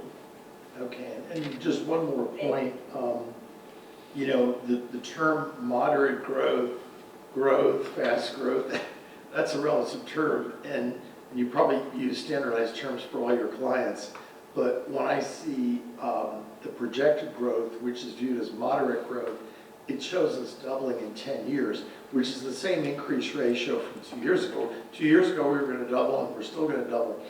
I don't think many people would consider that moderate growth. So I might suggest that the slower version, because then the slower version of growth is like 65 or 70% growth, which is not slow growth. So it's not a big point. I mean, we can read the numbers, but it might be better to call the slower growth, whatever, rename the things. But can we see the numbers from your projections for the slower version of growth as well? Because, you know, candidly, and I realize the number of subdivisions we've got under current construction or planned is massive. You know, we probably have 30 subdivisions under active construction right now. But, you know, it would be good to see both because, you know, the press is here and they're going to report that Bernie is projected to double in 10 years.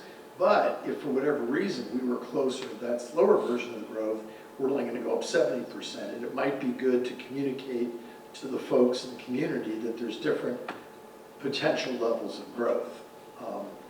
But I'm glad you've offered that data to us. I think, Mr. Senna, that's on page 153 of the report. Oh. If I'm not mistaken, Stacy, if I'm incorrect on that, let me know, but I can get that information. Okay, so this is just the Cliff Notes version. Okay, great. Thank you. But I really appreciate all the digging in deep that you've done in talking to landowners and finding out what their plans are. Because in your last report from 2 years ago, you projected certain properties were going to sell for development, and indeed they have sold for development. So you were right on the mark on those. So thanks. Thank you. Good. I would like before we go to the next, to go to the last slide in your packet.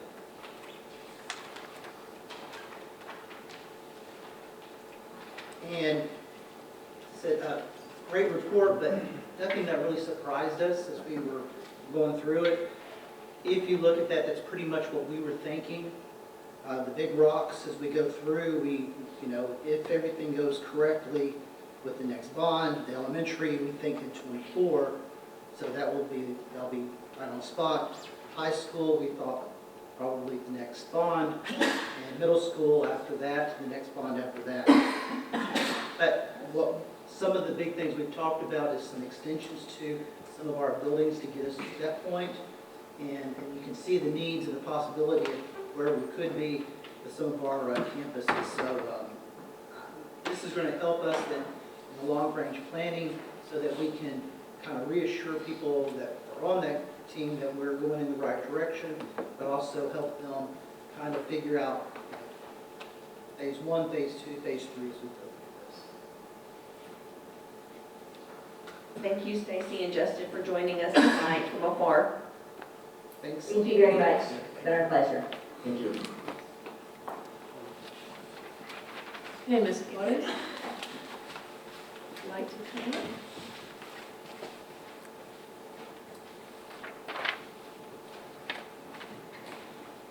Hello, good evening. I'm not Ms. Flores, I'm Ms. Menchaca, your P-TECH director, and I wanted to go over some information on where we are and our status for P-TECH. P-TECH, for those of us who have maybe forgotten or unaware, is an acronym that we love in education. We love our acronyms for Pathways in Technology, Early College, High School. So the purpose of our P-TECH is to provide students with a pathway seamlessly going from high school to a secondary education and to an employment situation. The students who participate in our P-TECH Academy would not only earn their high school diploma, but have the opportunity for earning a level 1 certification in cybersecurity, a level 2 certification in cybersecurity, as well as the possibility of earning an associate's degree through our mutual agreement with Northwest Vista. As with all of our CTE programs, we would also have built-in internships as well as apprenticeships with this CTE pathway of study.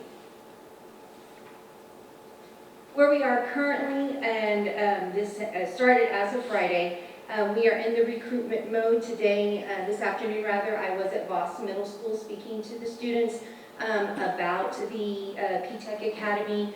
Also, we have started our CTE explorations that each 3 of our middle schools go to the 2 high schools that I've also participated in the process of participating with, offering the children the information about the P-TECH Academy. And our big fall recruitment is this coming Tuesday, not tomorrow, but a week from tomorrow, here at Central Office at 6:30. So not only we can go over the information with the students, but to also provide that information to the parents as well. We will continue our recruitment and enrollment with the 8th grade students, visits to a model classroom, as well as opening our Bernie P-TECH Academy application, which we're very, very excited about, which will be online, as well as the counselors and students meeting to discuss the choice cards for the high school. We'll continue our recruitment and enrollment with the applications coming due, continued P-TECH parent meetings, as well as all of our students participating in the TSI. And once the students have agreed and are eager to start their academic career with P-TECH, we will have our summer meet and greet with families, as well as our P-TECH Summer Bridge Academy, so we can prepare the students for the upcoming year. Did you have any questions? Real quick clarification so that we can keep everybody on the same track of this. Just like the academy, these children will have they will graduate not as a P-TECH graduate, they graduate as a Charger, as a Greyhound. And one of the things in our recruitment, we're going out emphasizing that because that's our culture. That's, kids want to grow up and be Greyhounds and grow up and be Chargers. This, I see down the line, as you go through our long-term planning, we will have enough students to get stuck through for this to stand alone. But that won't happen probably for another 5 to 10 years. So for right now, for the benefit of being both, but the idea we want to have them on those home campuses as much as possible so that they can be, the child that we talk about, being the electives, the band, and where this differs from a lot of other places, a lot of other places are making 14-year-olds choose pathways and go down and give up football. And what we want to do is make sure that we give them the opportunity to do both as we go through. And that's what's going to make us kind of unique in this opportunity. Is there any tension between students? Do they have to kind of choose between P-TECH and dual credit, or can they do both?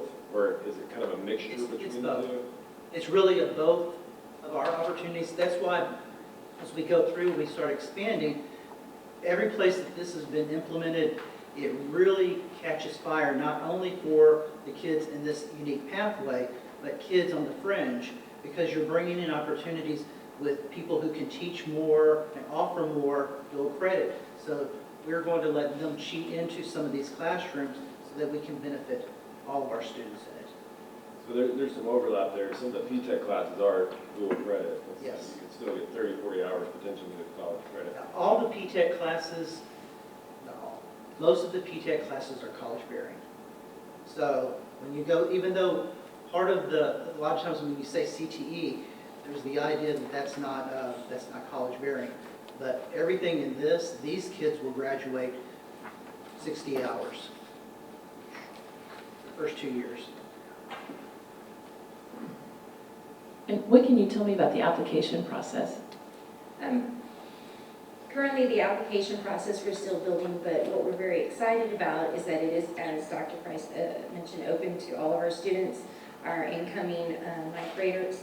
Right now, we have about 860 plus eighth graders, and so we're focusing on capturing 13–12% of that amount, so we could start off with a good cohort of students and then grow as we continue.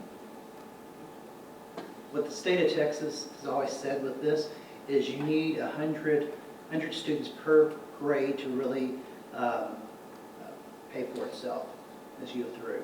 And that was before House Bill 3, where they added some different weights to some of this. So we're aiming for 100 students. Ideally, we'd love to get to the point where we have to do a lottery system, just like we do with our dual language, because we can only support so many. But a big key to this was the last couple of slides, which she threw, is we've got to educate the community, because we're very traditional, and there's nothing wrong with that. We're successful, but this is an alternative, and we're going to have some parents who are going to lean back and say, show me before I put my child in.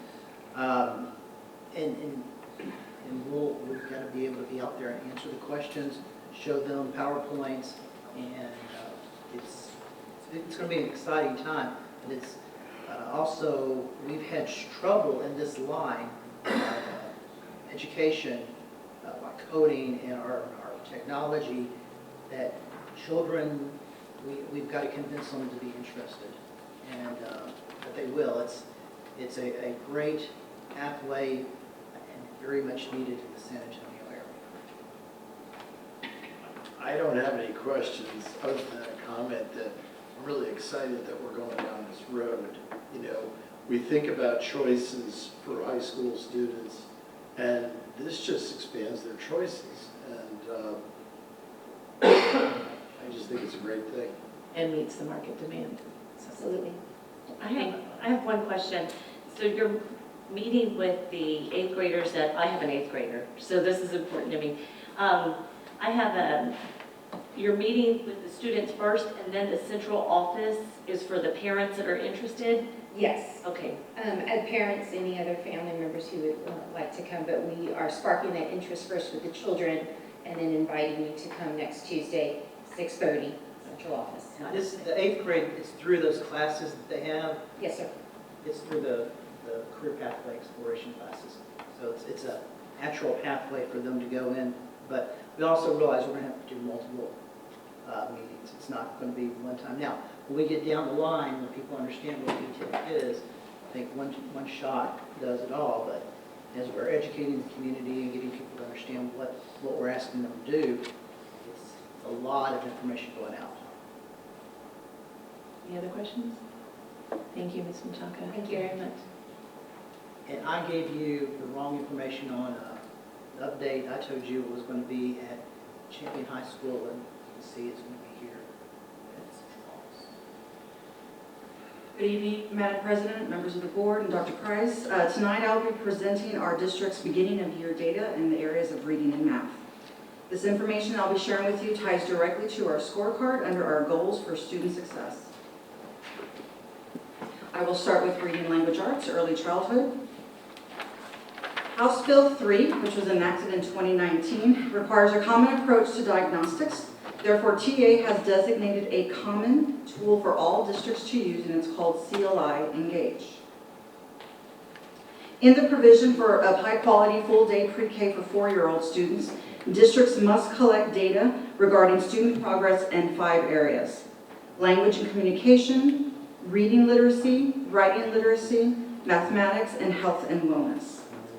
These assessments are conducted at both the beginning of the year and at the end of the year, and the tool for pre-K is called CLI Circle Progress Monitoring Screener, and it's offered in English and in Spanish. All assessments provide teachers with a holistic understanding of each student and assist in providing targeted intervention. So this chart illustrates how our pre-K students did rated holistically in the 5 areas. We're doing very well in the health and wellness measures, and as expected, reading is an area for growth.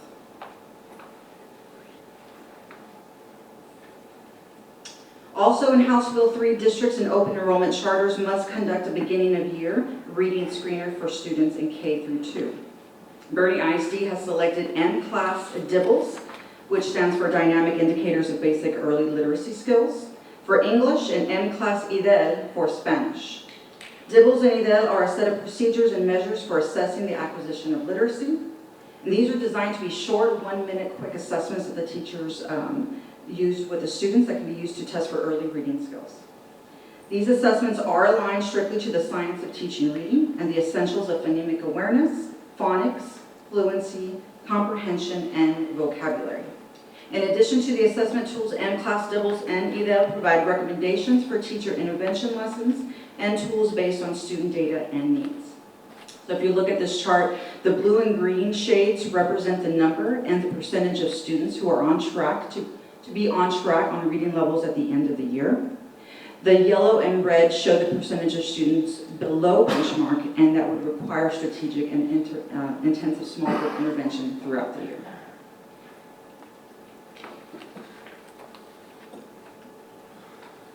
This next chart illustrates M-Class IDEL for Spanish. So levels of performance are slightly different from the previous slide.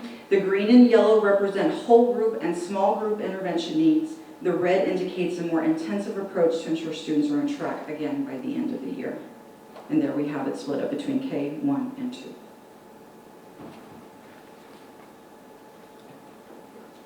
Now moving on to Reading Language Arts, our iStation and Read 180 programs. Powered by the science of reading, iStation's engaging assessments and instruction cover the National Foundation Essentials. iStation is an adaptive program that assesses students where they are and then builds upon their skills. Teachers also are given support to improve students' comprehension and growth with activities and lessons and that provide the data. Again, we're testing in the areas of phonemic awareness, phonics, fluency, comprehension, and vocabulary. Elementary students are assessed monthly and use the instruction components weekly in the classroom. Middle school students are assessed the beginning, middle, and at the end of the year. And iStation is used very prescriptively for our students in Tier 2 and Tier 3, which are the students that need the most intervention. For elementary, BISD has decreased their Tier 3 percentage by 2% as compared to the start of last year. So comparing this year's data with last year's data, we are in a much better place with our Tier 3 students. I'm trying to remember last year, we did these 3 times. Yes. Last year. Yes, sir. Did we see, what kind of progress did we see last year? From the beginning of the year to the end of the year, we met our student success goal of decreasing Tier 3 by 2%. Actually, we surpassed that and we decreased it by 5%. So we are in a better place this year than we were last year at this time. For secondary comparison data, Bernie ISD has also decreased the Tier 3 percentage by 1% as compared to the beginning of last year. Also keep in mind, our enrollment has grown. So being in decreasing this Tier 3 percentage with an increased enrollment is very good information.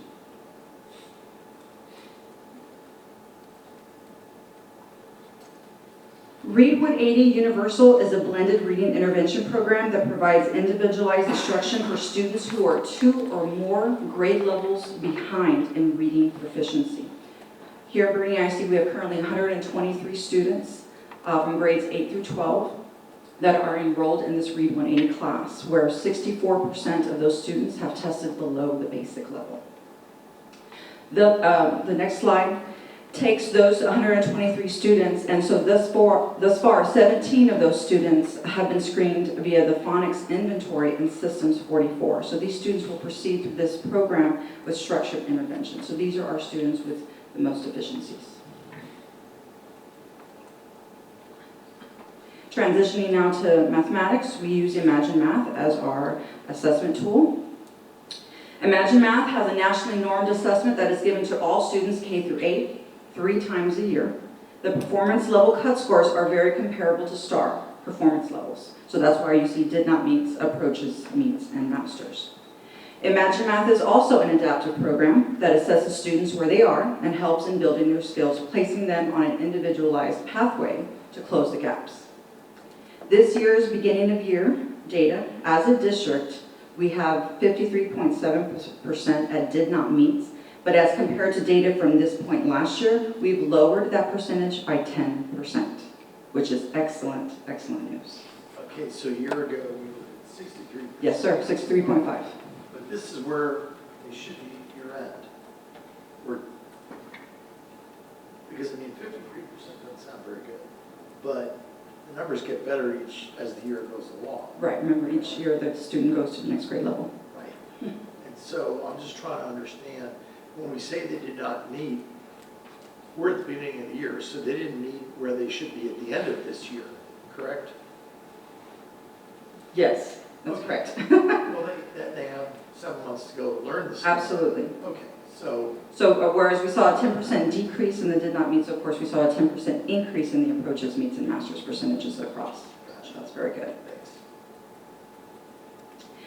Now this chart illustrates the previous data, but in a little different format. The first bar represents the district data, and then the succeeding bars are by grade level.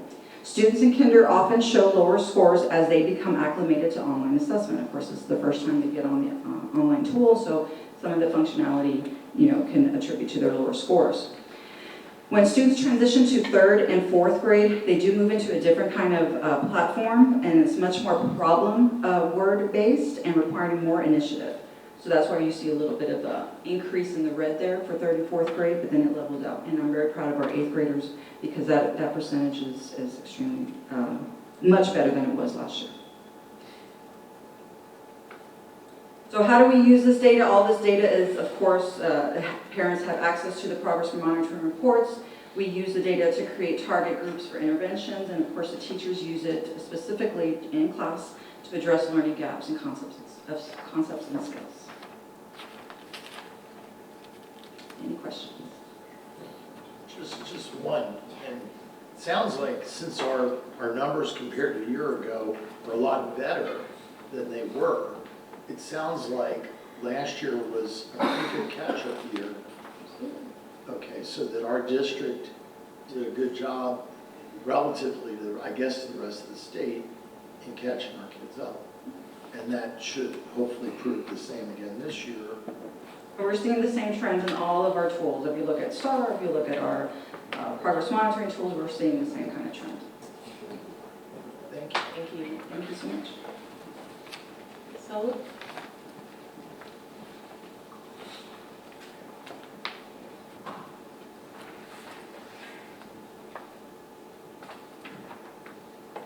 Good evening, President Sharp, Dr. Price, members of the board. It's my pleasure to present the annual technology update this evening.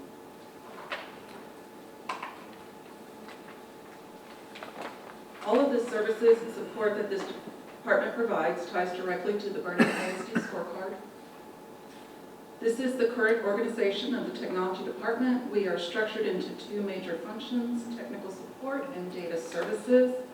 The Technical Support Office provides on-site tech support, network and communications support, project support for tech purchases and district-wide technology projects, and the help desk. On the data services side, support is provided for accountability, teams, district assessment and data applications, and for all district electronic enterprise systems. We'll discuss the services and the technical support area first. We have 6 staff and 1 manager that provide on-site technical support for all schools and administrative locations. Each is assigned primary responsibility for certain sites but others assist each other as needed. We provide a help desk for phone and email support during work hours. This is staffed by one person with assistance from other staff as needed. We have moved to repair of most warranty and some non-warranty repairs in-house over the past year and a half. All of our technical support staff are Dell certified to do this work. We utilize third-party vendors for repairs that we are unable to perform. The team has completed over 2,100 work orders this school year already. We provide a wide variety of work order support, with the majority being assistance with customers' desktops and laptops. So this could be hardware or software issues. Depending on the workload, we strive to resolve priority requests within 24 to 48 hours. We work to resolve as many issues through the help desk as possible to provide the fastest service, sending techs out on site only when necessary. Every summer, we hire interns to assist with summer refreshes and preventative maintenance work. Typically, these interns are current students or recent graduates. For the first time, we are working with student interns during the school year. We have 6 students working on their CTE practicum who spend 2 to 3 hours with us every other day. They assist technicians with on-site work orders, provisioning of new equipment, and deployments. They're beginning to shadow our help desk as well, and we hope that they will be providing support there very soon. They're learning some network maintenance and troubleshooting. They have also shown an interest in app development and have wanted to develop some apps for us to help us streamline our services, and so we're setting up some equipment for them and some time for them to do that as well. And the interns also are able to get certified through the Dell Tech Direct program for computer repair, and so we are beginning that process. Over the past year, we were able to deploy a significant number of Chromebooks for student use, and this has helped us to address the aging fleet of student devices at our campuses. We are continuing to plan for student device refreshes through our capital replacement plan. So you can see with 2018, these were mainly at Perf and Boss, and then in 2020, we were able to deploy over 4,000 Chromebooks to our legacy campuses. The district continues to use STS recycling for disposal of old technology equipment. Equipment is disposed per EPA standards, and data destruction occurs per NIST standards. This current year, we sent over 2,000 pieces of equipment for recycling, which consisted mainly of old teacher desktops no longer needed due to last year's teacher laptop deployment. So last year, we were able to deploy a new laptop for every teacher and remove those desktops that were 4 and 5 years old. We also hosted our first recycling event for staff personal devices, and this was a huge success, and we plan to host another one in the spring. And you can see the numbers of equipment that were dropped off for that event. Does STS provide us a destruction certificate? They do, and we also received some funds for that equipment depending on the age. Last year we received over $6,000. It's not a lot, but for the services they provide, typically companies will charge about $30 a device. And we have not received our check yet this year. They're still processing that equipment.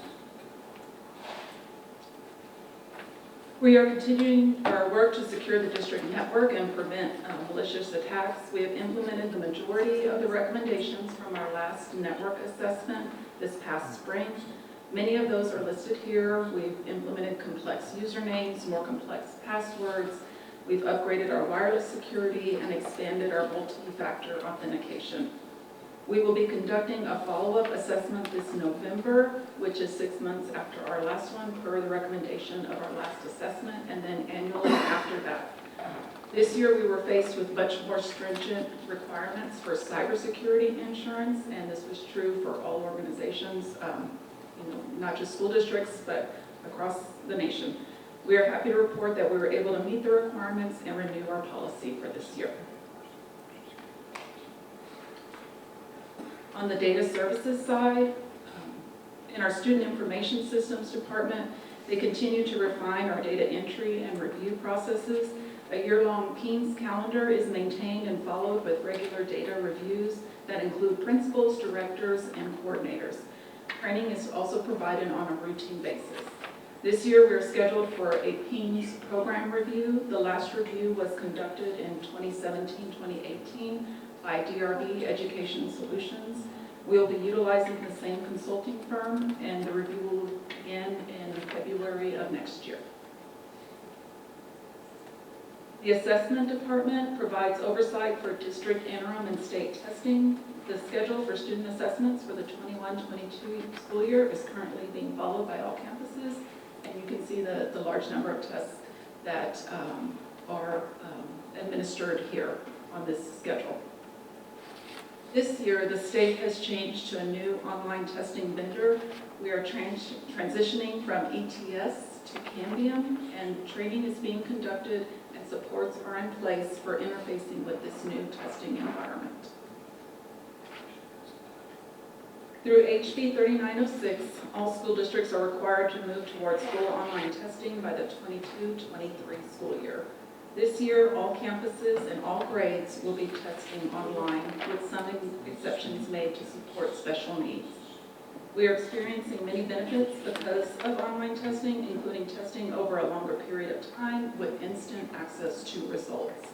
We also have more flexibility for students. If they are ill and have to leave, they can come back and finish their tests. Bernie ISD, I feel, is prepared for these online testing requirements. As you know, we did not test in 2020, but we've completely flipped our numbers on the amount of paper and online testing that we've done compared to 2019. So in 2021, we took 87% of the STAR tests online compared to 14% in 2019. Our Data Systems Administration Department continues to provide support for all of the district's enterprise systems. This year, we completed the implementation of the new GPA cohort in Skyward. We have migrated Destiny, which is our library system, and Time Clock Plus to the cloud. This was also a recommendation from our network assessment. And we continue to implement many new security requirements across these platforms. I wanted to give E-rate funding update. E-rate offers funds to school districts to support their network infrastructure and provide internet connectivity. This is managed through USAC, through the FCC, and the district qualifies for a 50% discount on these services and hardware based on our EcoDist rate. There's two categories of funding for E-rate. There's category 1, which is something we apply for annually, and this is funding for our internet circuits and our wide area network that connects all of our sites together. We have a new E-rate consultant this year, and we're working with Region 12, and they're helping us with this application and management process. There also is funding called Category 2 funding. This is funding for hardware that helps us get connected to the network, and also the services for installation of that hardware. So switches, routers, and wireless access points, those types of things. This funding can be applied for annually, but there is a cap. This is the funding that we've applied for over the last several years. We've applied for Category 1 the last few years. In 2019, we did apply for some Category 2 funds, and that was for the opening of Hearth and Voss. The budget that's available for Category 2 funds is based on a per-student basis. E-rate funding has moved away from a per-campus cap, which we were under before, and now we are under a district cap. So the funds that are available are $167 per student. So Bernie ISD would qualify for $1.6 million to utilize at any of our E-rate eligible sites. We're going to begin our bidding process for network refreshes at some of our legacy campuses that are due for that type of equipment. The way the E-rate funding year runs, we start the application process now and to submit our application in March. So we would come to the board probably around January or February. We submit our application, and then once funding's approved, then we make the decision on whether to accept that funding and move forward. One of the things we're most excited about this year is the digital transformation cohort, and this is a collaboration between technology and the teaching and learning department, led mainly by digital learning in teaching and learning. So this past year, as we all know, we deployed a lot of new equipment to our schools, teacher laptops and Chromebooks that we discussed previously. And we want to make sure that we're not deploying technology just for technology's sake, that we're putting in good structures with professional development and also with rubrics for what does good technology integration look like. So the goal of this cohort is to have representatives from every campus who come together to help develop what those digital lessons look like and what that integration looks like. So that our teachers don't feel that we're implementing something just completely new. We are following the same type of structure found in our ICLE coaching and using that to develop a rubric for digital integration. And this is just a sample that they're working on now and helping us to refine. The timeline for the cohort, we were recruiting this summer, and they've already had their kickoff meeting and 2 workshops already, and digital learning is already doing on-site collaborations and coaching with the teachers in this cohort.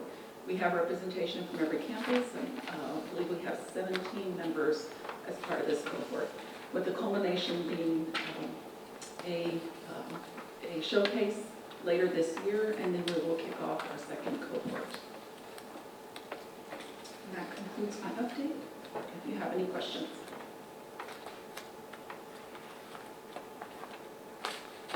No questions, more of a comment. I really love how you've introduced the students into the process and provided an opportunity for them to achieve their practicum certification and training and so forth. And I know that you're trying to expand that.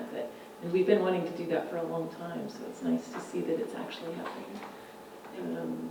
We're excited about it, and we're working on putting some more structure in place for that and continuing that moving forward. They've been a great help to us.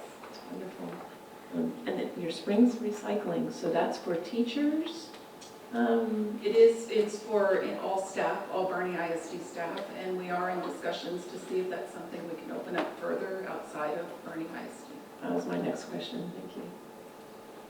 Just a quick question, Patty, on slide 22, there was the budget, category 2 budget for 21 and 26 with the student count. Are we allowed to update that for new enrollment each year? We are. Okay. So that would only increase. We can also, when we look at opening elementary number 8, we can project and apply for funds for any network equipment going to that campus and then true up after the campus opens. Thanks. Any other questions? Thank you very much, Ms. Lloyd. Mr. Acosta? Good evening. Madam President, Dr. Price, Board of Trustees, tonight we're going to bring the other half of the operations division. Last month we came and we talked a little bit about the custodians and maintenance and everything. Tonight we're going to talk about our business partners who we consider our Bernie family, also which includes our child nutrition, safety, security, and our energy management team. The mission statement is still the same. They follow the same mission. Our vision for all the departments in the operation division is continuous improvement to support student success. On the next slide, you'll see the child nutrition team. We received a new team this year. SFE is our partners under the child nutrition. We have a new director, Javier Romero. He comes to us with 30 years of experience in food service. Assistant Director, Jody Upham, she's with Bernie ISD. She's been here 15 years. Our nutrition coordinator is Gina Douglas. She also has about 10 years experience. And then the district's executive chef is Matthew Miller, and he comes with 25 years of experience. On the next slide, we put together a matrix and some of the highlights. We compared last year's participation, of course, to this year's participation. You'll see on breakfast, we had an increase of over 100%. We went from 255 breakfasts that we say served daily. Now we're serving 700 breakfasts every day at our campuses. In lunch, we also increased about 100%. We went from 2,100 meals that we serve daily to now that we're serving 4,400 meals every day at all our campuses. Under the a la carte sales, we increased that by 25%, and we're just getting started. So we're looking forward for another big year. Some of the strategic goals that we're following, we're providing breakfast to every child, right? No matter what time they get there. We want to make sure no one goes hungry, so that's to improve academic success. We're also focusing now that we have the participation there, we're really focusing on food quality and the customer service. We're always looking at fiscal responsibility, making sure that all our vendors are following. This year, we had our first audit, and that was 100%. That was excellent reviews, no enforcement, no indication. Some initiatives for next year that we're hoping is to increase, of course, continue increasing our breakfast numbers. We're hoping to open up coffee bars at the high schools in the spring of '22. Right, so we're going to work with our high school principals and our high school kids, and that's what we're shooting for. We're also looking at bringing salad bars to our elementary. It's a little bit slower start, but we're going to get there. We're hoping to start that next year in the spring. And you can see that today, we worked out of the food trailer and everything, so that's a new addition that SFE has brought. We're still working out the logistics on it. I thought it was great. I just want to thank Javier for the meals and everything and for putting that all on. Some challenges that we had last year, of course, we dealt with COVID, the staffing issue that we continue to deal with, adapting to the new SSO program, and then the nationwide product shortage that we went through. Improvements for this year, of course, the new management team that we brought on, and just 100% compliance on the SSO audit this year. Like I said earlier, there was no enforcements that were even noted on the audit this year. We implemented a perfect attendance initiative award, right? Getting our folks to just come to work. So that started in the child nutrition program. And then, like I said earlier, all students have an opportunity to eat, right? There's no one that goes hungry out there. We're continuing to schedule and complete multiple catering events, hoping to bring back profits back to the district. And then one of the things that they've started back up is educational events, going back to the elementaries such as farmers market, roving chefs, and like I said, we're planning to take out our food trailer. The next division is the next department is safety and security, headed by Hector Hernandez. Yes, sir. That food truck, would that be considered a la carte sales? No, I was talking to them because I knew that question was going to come up. So we're going to find a way, right, to where every child takes advantage, right? We're going to have some special meals, right, that will come out of there, right? That way every child walks away with a meal and attending the food and that trailer. I could see this food truck putting a couple local restaurants out of business. Yeah, it was good.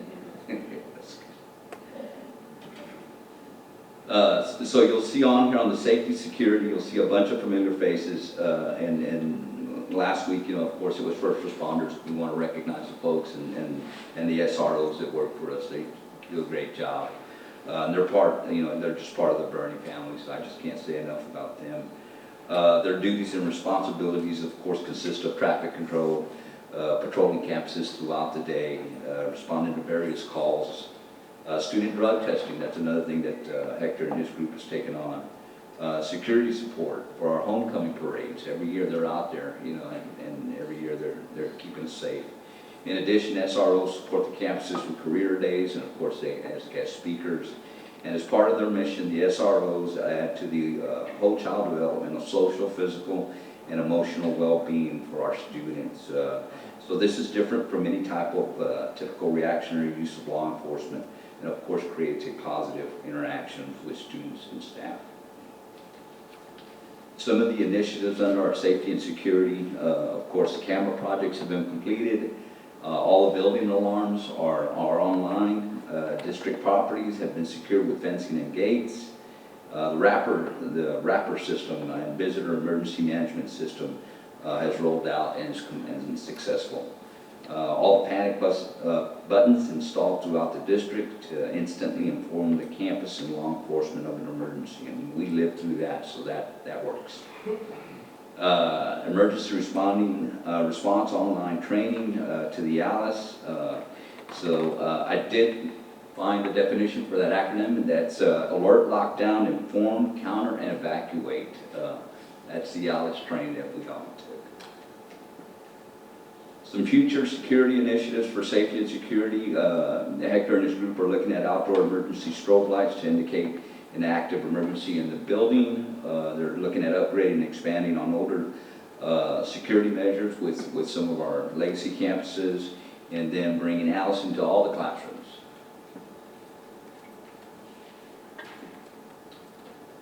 The next section is synergistic.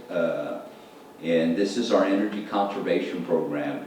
And we were lucky enough to get Sabra Williams. Ms. Williams started with us at the beginning of the year. She's in the audience there. She brought her boss, Kevin Edwards, who is a corporate client manager, so he's with us tonight. And some of the purpose of our energy management program, along with synergistics, of course, is to optimize savings by reducing utility spending and optimize building and comfort systems and create a culture of sustainability. The program started back in April of 2018 and it runs till April of 2023. Again, there are our on-site partners. The program's success since the 40 months that they've been with us, of course, out of a 60-month contract, they have helped us reduce energy use by 17%. And keep in mind that EUI represents not only not only energy, right, our electrical usage, but also water, right, and gas. So everything that falls under that is considered the EUI. They have avoided a cost avoidance of a little under $1 million, right at $975,000. It's about 13% savings, so if you can just imagine, we paid about $6.3 million in utility bills, right, in the 40 months. If we wouldn't have had that cost avoidance, we would have paid $7.3 million. So that's pretty good. You can see the next slide. Synergistic has contributed to about 16.5% cost per square foot reduction compared to similar districts. So we've taken some similar districts that are in our area. New Caney ISD, they're by Houston, and of course East Central is to the south of us, and Comal, our neighbors to the east of us, and Lake Travis and Austin. And you can see we're sitting at $1.06. We started out at $1.26, so this is really going good. The goal for us is to reach 94 cents a square foot for our EUI, right? So currently, right now, I'm working with Synergistic. We have an action plan on how we're going to get there, but it's moving towards that direction, hitting our goal. Can we have a... Yes, ma'am. But does this include how much it's costing us to have Synergistic? Can we... The figure to, yes, ma'am, we can get you that number. Okay, because we pay how much per year for that? You're going to ask me. I want to say it's 31 and then right at about $31,000. Per year or per month? That's per month, right? So let me get you those numbers because I don't want to say something out of cotton, you know. So a lot of that savings has actually, we've saved it on energy costs, but then we're paying them for that. We are paying them, yes ma'am. But overall, there is a savings to our program. Thank you. Yes, ma'am. Some of the accomplishments, we're working with district staff on a healthier building strategy using industry standards such as ASHRAE and CDC, and then summer load energy reduction program. You know, last year we had the schools that hit the Energy Star program. This year we're bringing Van Robin and Fair Oaks. into that program. Also increased program awareness and information sharing. And then we have just completed the age and condition reports, and that's going out and checking all our HVAC equipment and getting ID, getting the DNA on them, right? How old they are, what's the condition of them. And then we continue to reach out to our campuses to educate them, and you can see there on Earth student and faculty involvement. We just continue to go out there and build on that. The next side is building on success, and we're planning on maintaining the program's integrity using, of course, Center District's energy, their conservation model, strategic planning for extended breaks. So this last week when we took a break and these holidays coming up, right, we're constantly going into these buildings and we're auditing these buildings to making sure that the air conditioning systems that are supposed to be off, they are truly off, lights are truly off. Again, we're going to apply for the Energy Star recognitions for the following campuses, which is Voss and Herb, and then we will continue to update our lighting retrofit projects as we go on. And that's all I have. Any questions? If you can just, for me, I'd like to see comparison, how much we're paying for it and how much we're saving, so we can actually see the true. Yes, ma'am. We can get that. And also, if I remember correct, that contract is tied to performance, right? Like, if I remember correctly, as a function of savings to the district is where their revenue comes from, or what we owe them. So, anyway, whenever we get the details, if I remember correctly, it really wasn't, all their incentives were to cut as much as possible, as quickly as possible. In fact, I think it was pretty close the first year to not be a great, even not a great deal for them, because we were already doing. We're pretty lean, just pretty to lean start begin with, right? So, And then, but yeah, I can get you the number. Okay.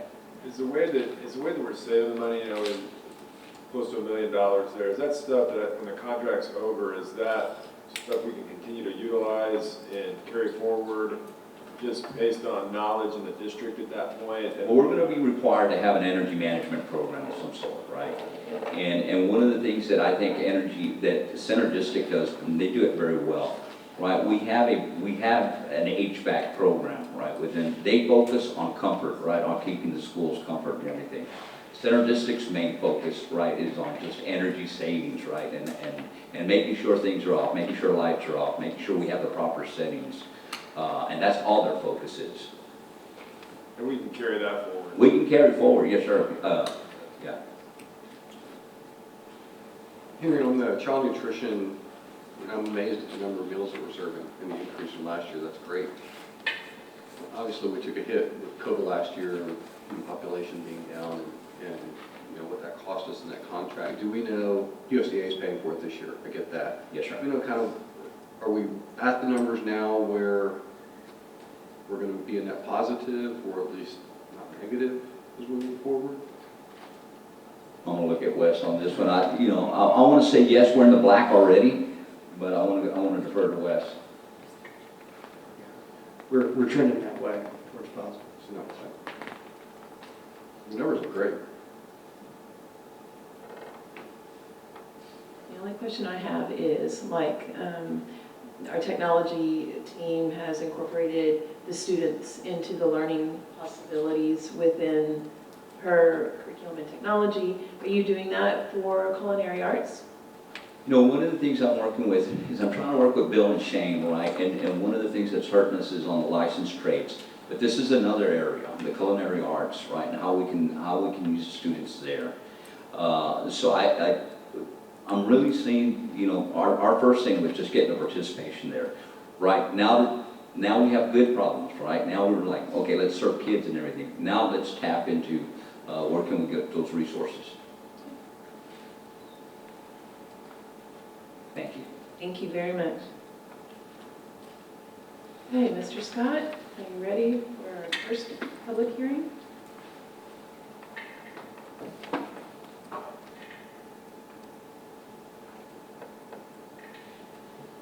I don't know if I'm ever truly ready for first, but I'll give it a shot. And is there anything formal that we need to say to open this for public hearing? I think you present, and then we'll ask the audience if they would like to make any comments. Is that right? I'm anticipating 30 to 40 people line up to talk about school first. We shall see. Yeah. Okay, there's a PowerPoint called School First.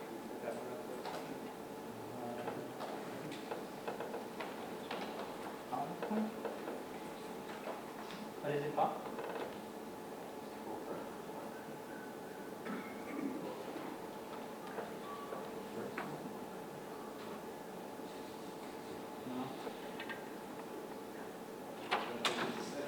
We need to take over the month. What's the name? It was just School First, School First 2/18/21. I saw it in your folder minutes ago. Oh, that was, It's in the share folder. I got it.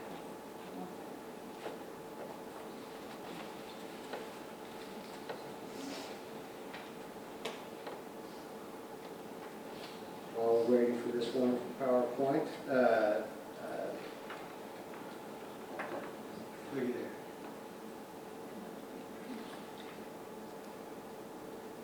Okay, let's talk about School First. Of course, this was developed by the TEA in response to legislation in 1999. I think they started it in 2003 because this is theoretically the 18th year of First. It's out there to measure the effectiveness of the financial management by administration and its elected board. Last year, the district was rated on 15 indicators. This year, we jumped to 20 indicators, which included, if I'm counting all of this right, 6 new indicators, 1 indicator that they broke out of a question last year, and 2 that they took off, and 1 that they didn't count, so we really got graded on 19. So we'll walk through all of that. The indicators that you're looking at right now are a pass, fail, or a yes, no. They don't have a score value, but they can limit your grade significantly. Indicator number 5 was not taken into consideration this year. That one is if your unrestricted net position is greater than 0. There are very few districts in the state of Texas who have an unrestricted net position greater than 0, just because of the districts having to record liabilities associated with the pension and TRS care as a result of GASB 6875. If they did count this one, the district would pass because we count as a fast growth district. And it's an odd indicator. You get to take off for accreted interest associated with capital appreciation bonds, but you have to count the pension and the TRS care liabilities. I find that odd, where the accreted interest on CABs is a conscious decision by the district. You have no choice on the pension and the TRS care. So it's just odd. But number 6, which is new this year, the district passed. We had a 9% increase in our fund balance, and which is more than a 25% decrease over 5 years. If you don't pass that indicator, by the way, you're limited to a B. If you don't pass indicator number 4, which we passed, you're limited to a 95. Indicator number 16, related to teens, is we had a 0% variance, and if you don't pass that one, you're limited to a B. And I'm going to talk in terms of A, B, C, and F. So A is superior, B is exceeds standards, C is meet standards, and F is fails. Okay. And indicator 17, we did not have any material weaknesses last year. That was part of last year's indicators, but it was a sub-part of a different indicator. That one limits you to a C if you don't pass that one. And we did discuss property values, and that would limit you to a D as well. And And since we weren't limited by any of the pass, fail, yes, no indicators, we will move on to, am I giving you control? No. They're not in. Is this the appropriate time to comment on the technology department? I'm running it, come back here. What's that? I'm running it, come back here. Okay, so now we get to move on to the ones that count for points, and we come up with our grade. I'll point to indicator number 10, which is a new one this year that the district scored 10 points on. Indicator number 12 related to debt per $100 property value. Was that sufficient to support debt? And the district only scored 8 points on that. I think, considering what I showed the board recently on debt capacity, that's kind of a silly allocation. The TEA tends to come up with the scoring by taking a picture of all 1,000 TEA districts at one time. You just taking the range of scores, and the highest score gets the most points, the lowest score gets the least points, without any qualitative assessment of those. And so I did, playing around today, I went through and put in of course, the first numbers that we're talking about today are based on our 1920 results, right? And I went through and put in our draft 2021 results in, and we do score 10 points next year. So that's non-authoritative, but just was playing around with that. But that is one of the places that we lost points, was that indicator. The other place that we lost points was indicator number 8, which is the current ratio versus current liability ratio. I have several problems with the way that is calculated. Number one, they take the current portion of long-term liabilities into consideration when they calculate that. The current portion of our long-term liabilities is going to be paid for by an INS levy that hasn't been received yet, and I think it's disingenuous to count that. I've noticed that the district's current ratio, the way that TA calculates it, has gone down for the last few years, and that's due to a very simple reason. They also count proceeds received from bond issuances in the capital projects fund. You receive a bunch of cash, you're going to have a bunch of current assets, and then you spend that down, your ratio is going to go down and down and down. And I went through, and I was worried that we were going to drop even more points next year. We calculated that ratio as well, and we were planning for next year, and we will until we, if we theoretically had a bond election and had an issuance in the next year, and the 22-23 year, that ratio would come back up until we spin it down. And so that one's just going to jump up and down, just like there's another one in here, the long-term liabilities and total assets is going to jump up and down as you issue and pay off the debt. The district did score 92 points in total, which gives us superior rating. This is the 10th year in a row that we have a superior rating. It is one other thing to point out on indicator 11, long-term liabilities to total assets. We actually score 4 points on that. We get full credit of 10 points because we are a fast growth district.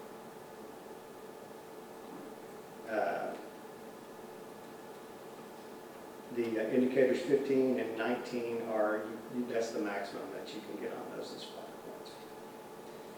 All right.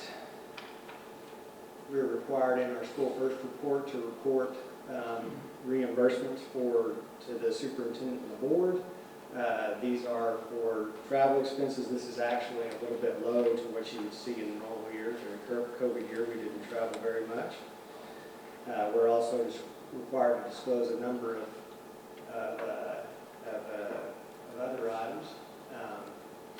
We're required to disclose outside compensation to Dr. Price, any gifts received by the superintendent and the board, and any business transactions between the district and the board. And there was a resounding 0 in all 3 of those. We're required to either this, put the superintendent's contract in the school first report itself or put it out on our website, and it is available year-round at burningISD.net. Just to give you a picture of how the state fared in first this year, a little under 84% of the districts got a superior rating. That is down a little over 10% from last year. The TEA has made it plain that they don't consider a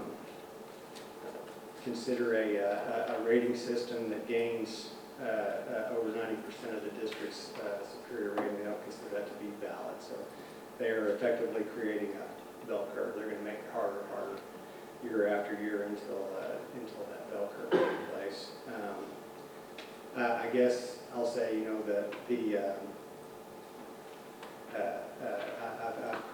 I've stated several opinions on how the indicators are calculated. I'm going to continue to communicate with the TEA about that. I do have an opportunity to do that as a member of the Accounting and Auditing Advisory Committee for TASBO. And there are a lot of questions about the ratings and how they're calculated, and in that the word integrity is used. So they did an independent test, and they took an outside entity, and they put the Houston Astros through the first system, and they got a superior rating.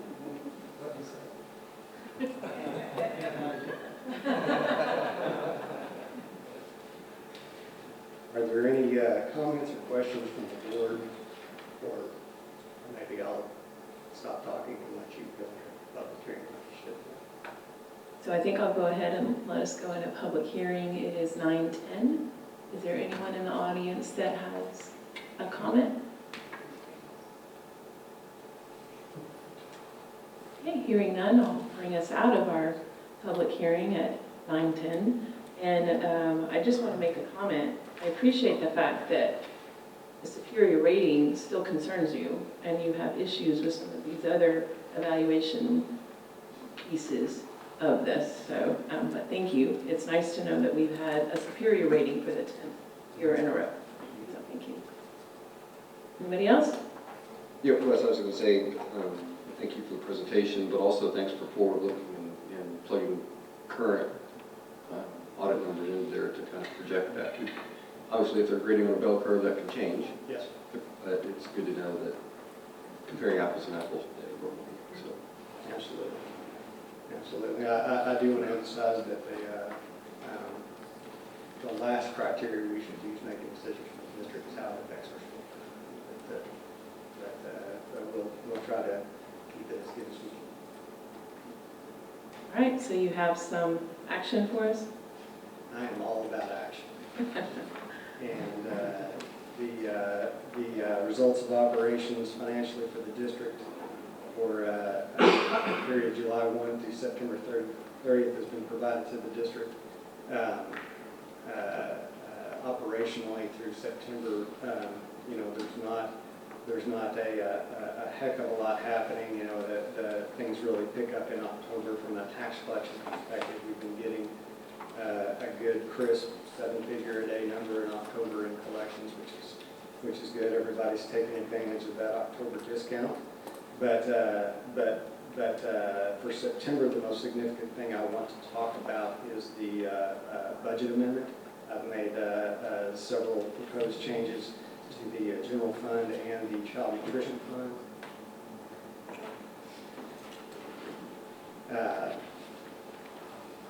We budgeted investment earnings in the general fund around $600,000 to date. Our earnings has been $5,000. So I wanted to ramp investment earnings down to an appropriate figure. So we proposed reducing the revenues associated with the general fund down by $550,000. When we adopted the budget, the TEA had projected per capita revenues at $200 per student. I actually used a $250 number in the calculation of the budget, but late this summer the TEA came back out and and re-estimated, there's actually the permanent school fund came out and re-estimated per capita revenues at $402 per student. And as a result, I'm proposing that we increase state program revenues by $900,000. Unfortunately, every bit of that goes back to recapture. So I'm proposing that we increase recapture from $0 to $900,000 within the general fund, and that effect is zero between state revenue and recapture. I want a few more weeks to get 6 weeks worth of attendance at ADA before I start making projections on how much we should increase or decrease state revenue overall. I provided y'all the different scenarios of what it looks like based on the first 6 weeks, but it's an unusual year, and I want a little bit more time to see how it looks promising so far for the second 6 weeks, but let's see how that plays out, and I might come back in November, December with another amendment to state revenue. Additionally, I'm proposing that we increase expenditures by $530,000 in the general fund. That is for the winter storm damages that were done, and we received those insurance proceeds late in the fiscal year, but Henry's group did not have an appropriate amount of time to address those before the fiscal year ended, so we need to reestablish those expenditures in the 2021-22 year. That at the current time shows a general fund budget of a deficit of a little over $1 million. So we got the insurance proceeds in the last fiscal year, the expenditures in this one. Yes. Additionally, in the child nutrition fund to reflect the activities of the single summer option, I reclassed local revenues to federal revenues of $1.6 million. I'd like a little bit more time to see how the child nutrition program performs before we actually adjust overall revenues and expenditures. That is still a net zero fund at this point. So I'll certainly entertain any questions the board has, any results of operations through such.